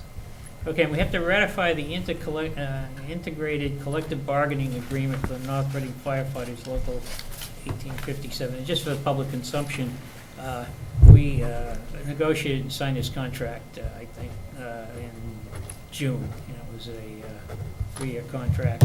And all that this is typically when we deal with the contract, we have basically a letter of agreement, and we take that letter of agreement and we have to integrate it into the actual contract. So that has been done, and as a result, we have to ratify it, even though we've signed the contract is in face, but it's in face with the old contract and this MOA, and when you put the two together, you have a brand-new contract, and that's what we're ratifying, but there's no change in the agreement or anything, so. With that. And the Mr. union O'Leary. has also agreed with the Yes, integration of the Right. information. So, thank you. with that, Mr. Chairman, I move to ratify the integrated collective bargaining agreement between the town of North Reading and the North Reading firefighters, Local 1857, for the period of June 1st, 2013 through June 30th, 2016. Second. Motion by Mr. O'Leary, second by Mr. Yule. Any further discussion? Just want to thank the town administrator for tackling the task, along Yes. with the other collective bargaining agreements. It's been a long Yes. time Yes. coming. Long time. Long time coming, and not an easy task to undertake, and it's Yes, I guess we can comment that coming downstream over the next couple of weeks or more, that we'll be doing some additional ones. correct. All in Thank you. favor? Aye. Opposed? Unanimous? Town Administrator's report? Mr. Chairman, Mr. Gilwell. I just would like to thank the fire union for their quick turnaround and returning that document back. So, to the members of the union, thank you. Bear with me, I have a lengthy town administrator's report this evening. I'll try to be quick, but I have a lot to report. First, as you know, winter weather has picked up in intensity, probably the understatement of the evening. The blizzard of January 26th to 27th brought snow and wind, as you're aware. I'm pleased to report that our public works and public safety personnel rose to the challenge to keep roads passable and to keep our residents safe. Up to 74 town-owned and contracted crews worked during the storm, and both the police department and fire departments were upstaffed to respond to any emergencies. There were relatively few equipment issues, and working together, we were able to reopen North Reading Public Schools on Thursday, January 29th. I'd like to recognize Public Works Director Richard Carnival, Police Chief Michael Murphy, Fire Chief William Warnock for their efforts, as well as the staff in their departments for their collective work to keep us all safe. I'd also like to recognize Elder Services Director Mary Prenny, Emergency Management Director Theo Kouliopoulos, and Health Director Martin Fair for their efforts readying shelter supplies. Fortunately, there was no power outages and a shelter was not required to be open, but the community can rest assured that we were prepared in the event that that were to occur. I'd also like to note the work of the town hall staff and the staff in the Council on Aging. We had some wintry weather yesterday, but managed to keep both of those facilities open for the entirety of the business day. And I'd like to thank all those employees who made it into the town hall or over to the Council on Aging to work for the day. We made the decision not to open the library into the afternoon and evening when it was clear that the conditions were not improving. But again, I thank the employees who came into work under tough circumstances yesterday. It doesn't go unnoticed, and I can tell you it's appreciated. Secondly, attached to my report is copies of the special legislation that was submitted to Representative Brad Jones and filed in mid-January. The representative has advised he'll provide us docket numbers for that legislation once it's been made available, and I expect that we'll be informed of a hearing coming up at some point in the mid to late spring based on what I understand the timelines will be. We'll continue to keep the board involved and informed of that process. Thirdly, we have a change of beneficial ownership request that's come in for Hess Express and are scheduling a hearing for the second meeting in February. I included a copy of the application, the application cover letter in the packet for the board's information. Again, it'll appear on an agenda with notice at the February 23rd meeting. That's our anticipation, at least at this point. As the board members may know, and for the edification of the public, the Hillview Commission and PBL Catering Incorporated have reached an agreement to terminate PBL's license to operate a function facility at the Hillview Golf Course effective November 30th, 2015. A combination of economic circumstances and limitations on the town's ability to fund capital improvements in the function facility due to a critical irrigation system upgrade project, which was funded in June of 2014 and begun this past fall, contributed to the need for early termination. The Commission will be issuing a request for proposals in the coming weeks to operate the function facility for a period beginning December 1st, 2015. The RFP will solicit proposals for potentially opening the pub.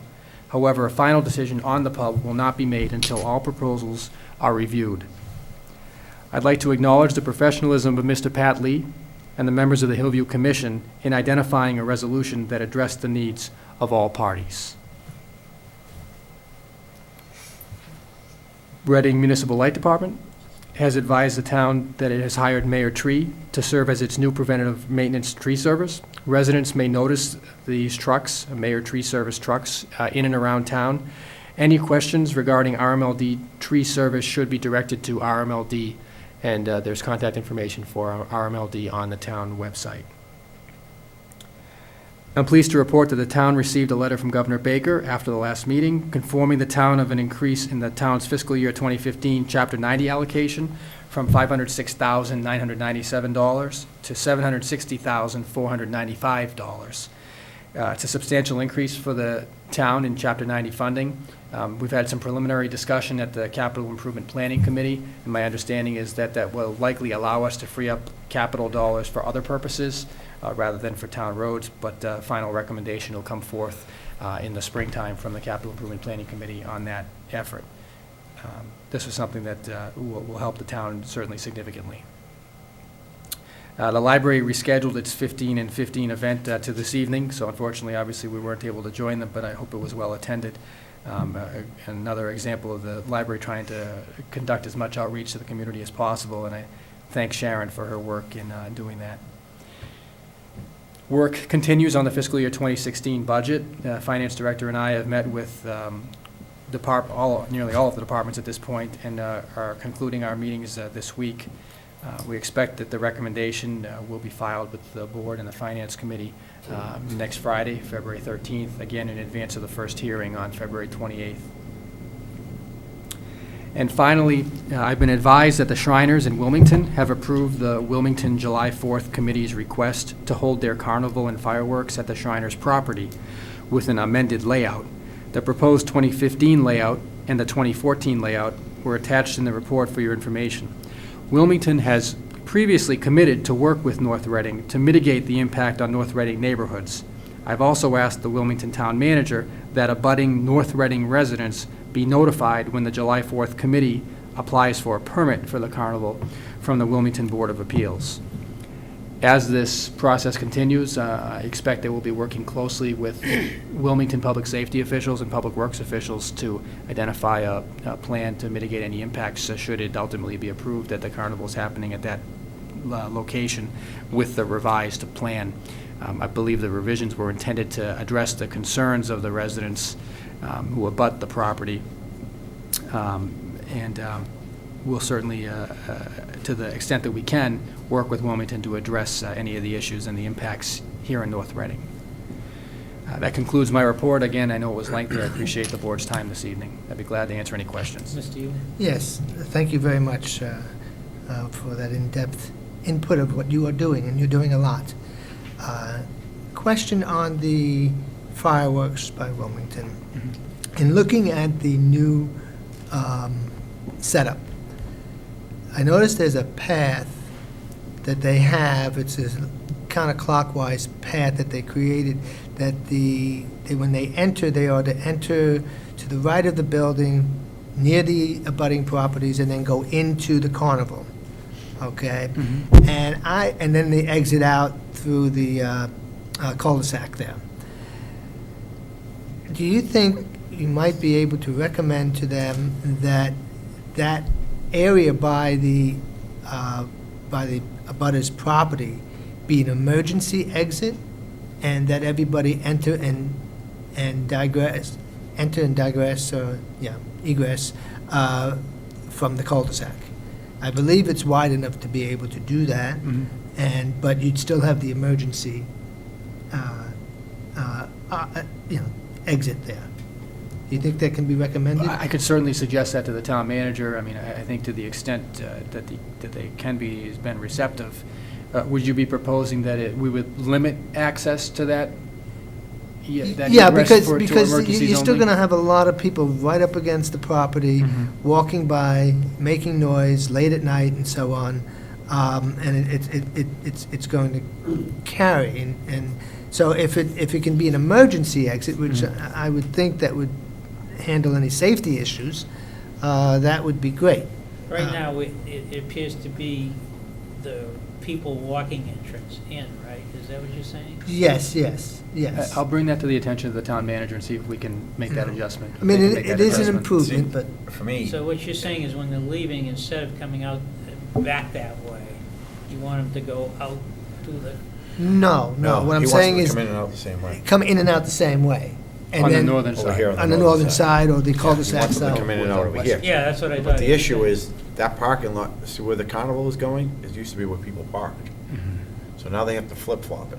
So my understanding is they're gonna be parking their cars now in that location, then entering. Well, I So- don't think there's a lot of car parking. There's not, it's either Most of you, it is across the street and I and the think, businesses. as a neighbor, I would say, I'd take the parking in the cars and then walking into the carnivals, than having the carnival next door to me, so I think. Oh, this no, is no, actually I a good understand that. No, I agree with you on that. I mean, the carnival has been moved. I can see that, and that's great. It's just, I'm looking at it from a, well, It's not great. it's Better. It's better, that's all I'm It saying, hasn't been okay? moved too That's what far I- because of the fireworks. Right, it's but been moved. if, I'm talking about tweaking now, all right? But If they Jeff, can if they're tweak gonna be that- parking their cars in that parking lot, they're gonna be walking in that parking lot, whether they go. But they do that all the time, I mean, But- when they have a circus. But the issue I'm taking with what you're questioning is, if they have to walk one direction versus the other, they're still gonna be in that area. You're not Yeah, gonna but limit. they're not, but they're leaving the area to get to the carnival. They're not walking right up, I mean, look at the path, I mean, it's right up against the property, it's not even in the middle. It's right up against their property, and, the access and constant.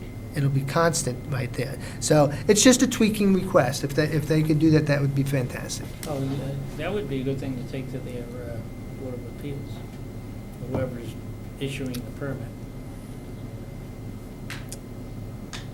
I mean, we certainly can convey the idea.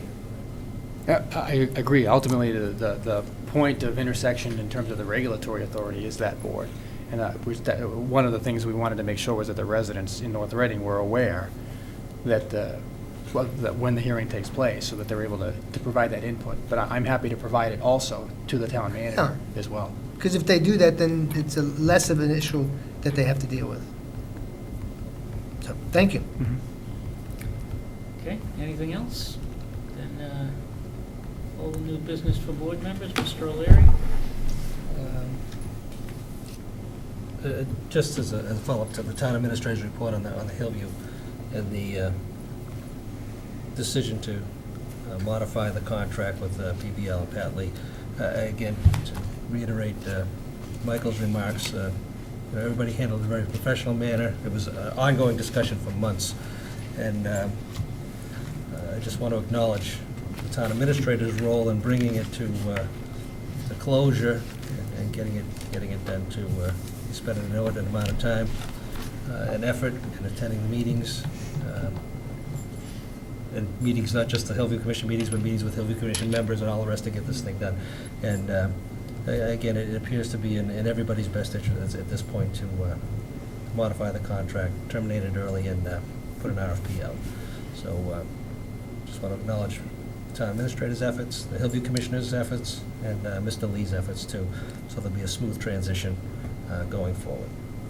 Other than that, I'm sure you're going to bring it up, but the upcoming resignation of school committee member, I just want to thank Ms. Ericetti for her services to the community and wish her well in her future endeavors and acknowledge the time and effort she's put in. It's not easy. The other thing is, good news, I guess good news, from the local aid standpoint, governor's proposal, and I guess it's concert and consultation with the Senate President and the Speaker of the House, is there'll be no cut in local aid in order to solve the state deficit. So that's a good thing for us. One less thing we have to worry about. Other than that, just everybody be safe. Check on your neighbors. If you have elderly neighbors, take care of your fire hydrants. And I don't know about you, but my back's killing me these days. I was going to say, I haven't had this much of a. My wife's telling me I should join a gym, and I said, I just need it to snow a little bit more. I'm okay, But really, be safe and be smart about it. And I would. Go ahead. I would just I'll add say. one more thing to while you're talking about the snow, is that there's visibility, even though I think our DPW has done a pretty good job of knocking down some of the snow piles at the corners. Right. Visibility is still a little tough, Yeah. so people should be very careful, especially looking out for walkers. And again, I get a regular phone call from someone who lives in the easterly side of town, down by the Thompson Club, concerned about sidewalk plowing. We're on our way, that's all I can say. We're on our way.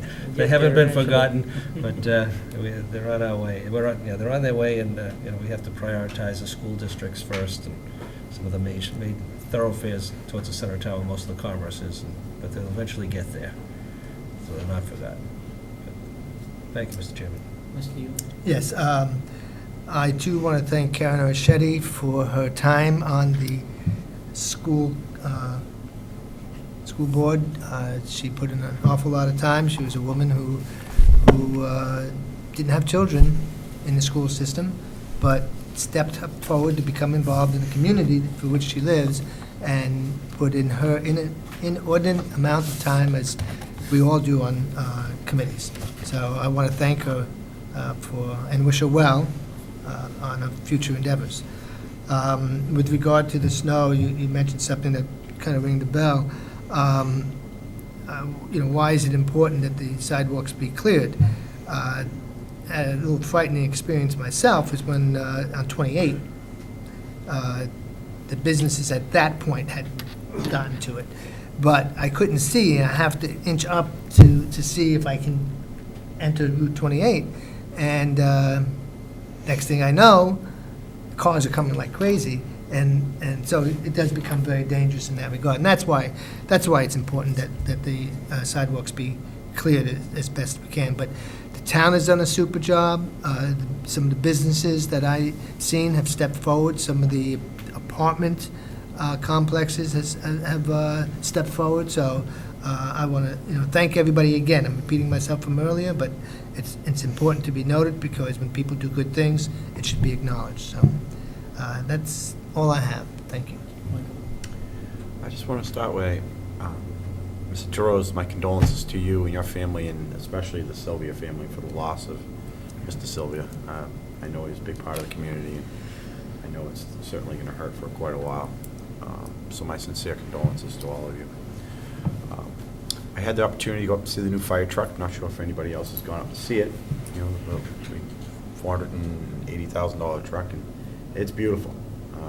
And the guys are doing a nice job getting it outfitted, getting it set up the way so they can get the most use out of it. But it's a beautiful investment in the taxpayers of North Reading, and I'm assuming there'll be an opportunity for the public to get to see it, maybe in the springtime. Probably not a good time right now, but it's a beautiful investment. Well worth it when you start to see the new technology that they've come up with, installing these vehicles to increase not only the safety of our firefighters, but to get to the people in our town and make it safe for them. So I think it's a very valuable investment in the town. The play at this high school, Peter Pan, there's still 2 evenings left, Friday and Saturday. There's still tickets available as well. You can go to the website. There is a website through this high school, and I encourage the community to come out and see it. The thousands of hours these kids have put into this, I think some of the board members have already seen it, so you can pipe in and give them your own reviews, but I've only seen some of the practicing. I am going to be going on Saturday evening, and I can tell you I've been so impressed with the young men and women of our town and what they can do. And our facility that we have now, it makes it even that much better, and hopefully the seats have been comfortable and everybody else has enjoyed themselves. So I encourage you to please attend that event. There are still some tickets available. Mike? Yes. You're right. It was a super play. The performance was excellent. The Katy Perry at the Super Bowl has nothing over Peter Pan. I'll tell you that right now, because what she did on that, I don't know what you call it. It's not a trapeze, but Peter Pan just tumbled in the air, and it's fantastic. So take your children if you haven't yet. It was really good. It is really good. Mike, did you have any update for me on the direct deposit for the veterans? I do, yes. Thank you. I spoke with the finance director, who met again with the Veteran Services agent with regard to this. Appears we have the blessing from the Department of Veteran Services to do this. What I had suggested to the Veterans agent is that we develop a form so that we can document how we would manage providing that transfer. It is going to take some time for us to implement it. Well, that's fine. Spoken with the finance. It's moving forward. Spoken with the finance director, and I think that her estimation is that we would be looking at a middle to later spring implementation. But it is something that's on the horizon, and it will be in the queue. Again, the most important thing is we believe we have the authority and the approval of the Department of Veteran Services to proceed.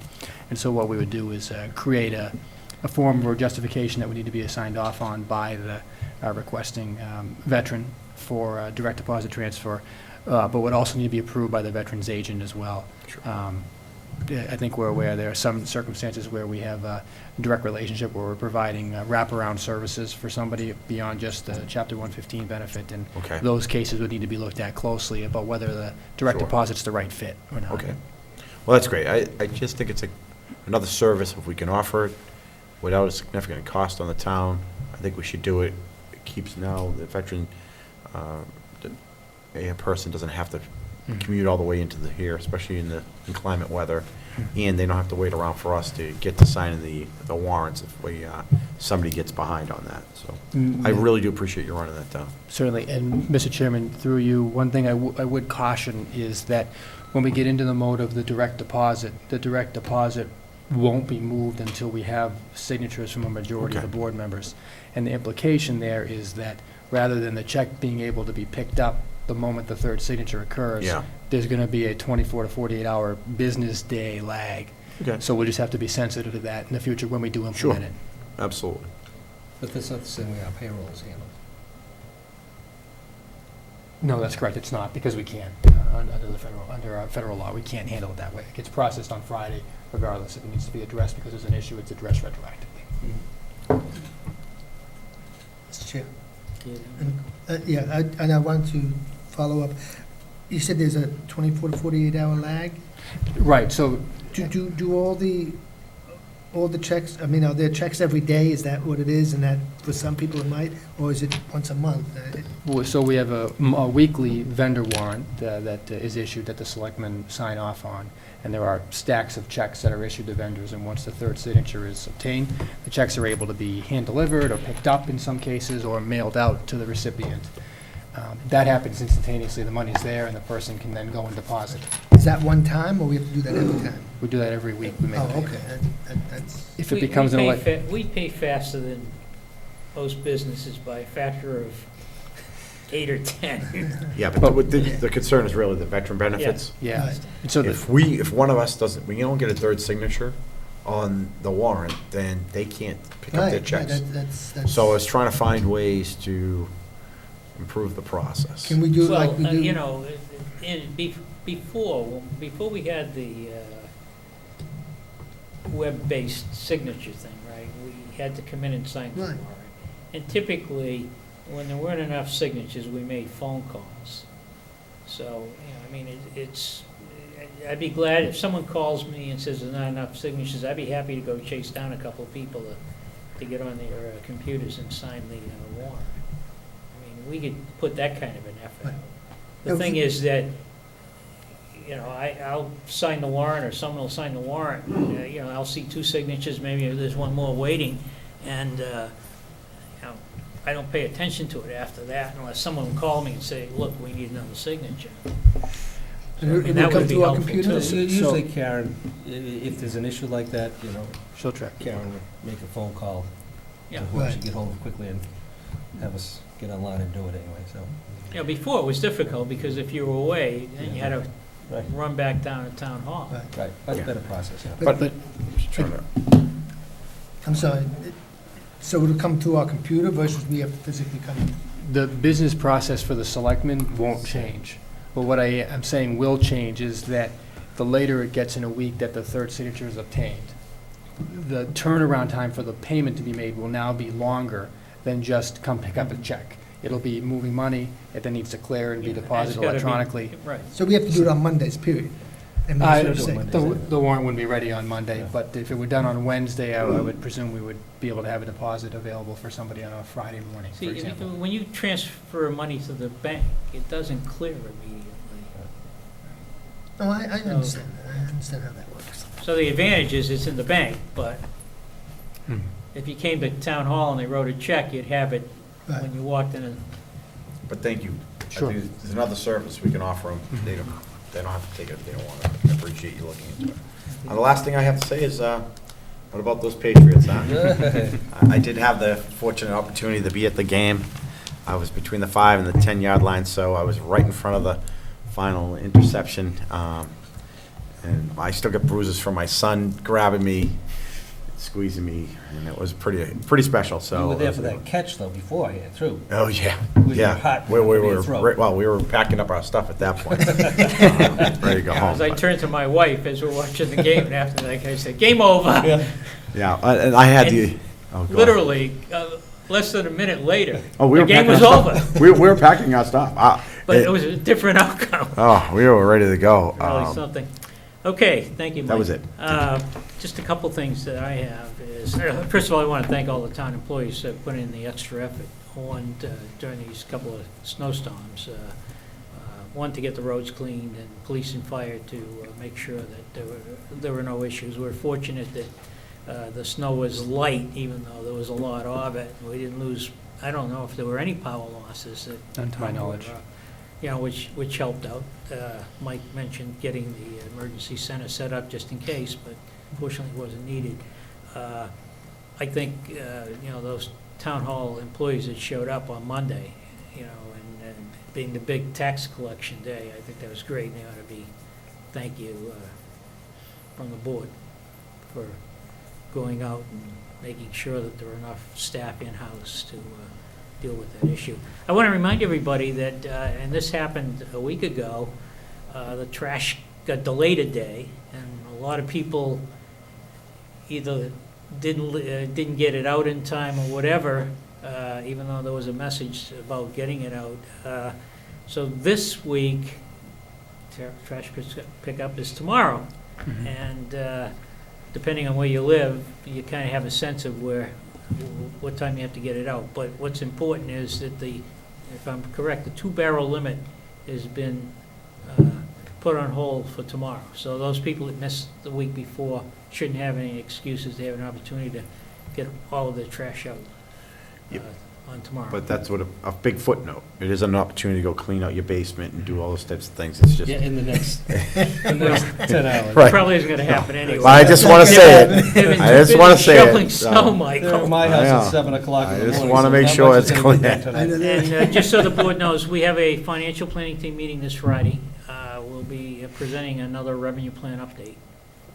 And I guess we'll be talking about the budget very shortly. That, again, my condolences to Mr. Sylvia's family, to Bob Toros for working for him for how many years, Bob, have you been at it? 40 years. So, I mean, I wish I could say I worked for one company for 40 years. Never happened for me. Anyway, I'd like to thank the board for putting up with this musical schedule that we had, but I appreciate Mother Nature. that we were able to get together tonight. My fear was that we keep kicking it down the road, and we'll have one enormous all-night meeting. And I wanted to avoid that. Plus, we've got, you know, we're going to be into the budgets very soon, and we're going to get busy with trying to find a way of making next fiscal year as good as this one. With that, I'll School committee, are we going to have a joint appointment or not? yes, we Are they have gonna to have wait? a joint appointment, but the resignation doesn't take place until the February 15th, I think. 15th, right. Right, so, and then after the 15th, they've got to have a candidate, or more than one, Right. before we That's what I was going can to say. We're have going a to see meeting to make an candidate appointment. considerations before that? Well, What? Well, we can't see it until Right. after the. Well, they have to advertise it, I guess. I mean, there's got to be some sort of a timeline. Yeah. I'm just wondering, do we really have to fill the vacancy or not? Well, that's, I think, That's their is choice, that isn't a it? school committee? If they want to, I suppose, but because. It was in your letter, or It's it's close. That's it appears though it's their choice at this It's their point choice. because it's so Mhm. close to the election, Mhm. first week of May, and from the timing standpoint, but, so Friday you'll have a conversation, I would imagine, with the chairman of the. Yes, we'll have a School committee. conversation, we'll find out what their thinking is, or we'll know sooner. You're right that, you know, the election is coming up, and the word ought to get out, because, you know, right now, we have only one member running for 2 seats on the school No, committee. No, we have there's two. another candidate. There's another one. Julie Kopking? Yeah. Oh, There's there also is a another candidate. one? Yeah. Yeah. Another Oh, okay, candidate, I yeah. missed that. Yeah. Yeah, she pulled papers Yes. first Yeah. week. So the person who was running against Jerry now doesn't have to run against Jerry. Is that what's going on? Only kidding. but, yeah. Okay, good. So that's all I have. I'll entertain a motion to adjourn. So moved, Mr. Chairman. Do I have a Second. second? Second by Mr. Yule. All in favor? Aye. Thank you. Thank you, Michael.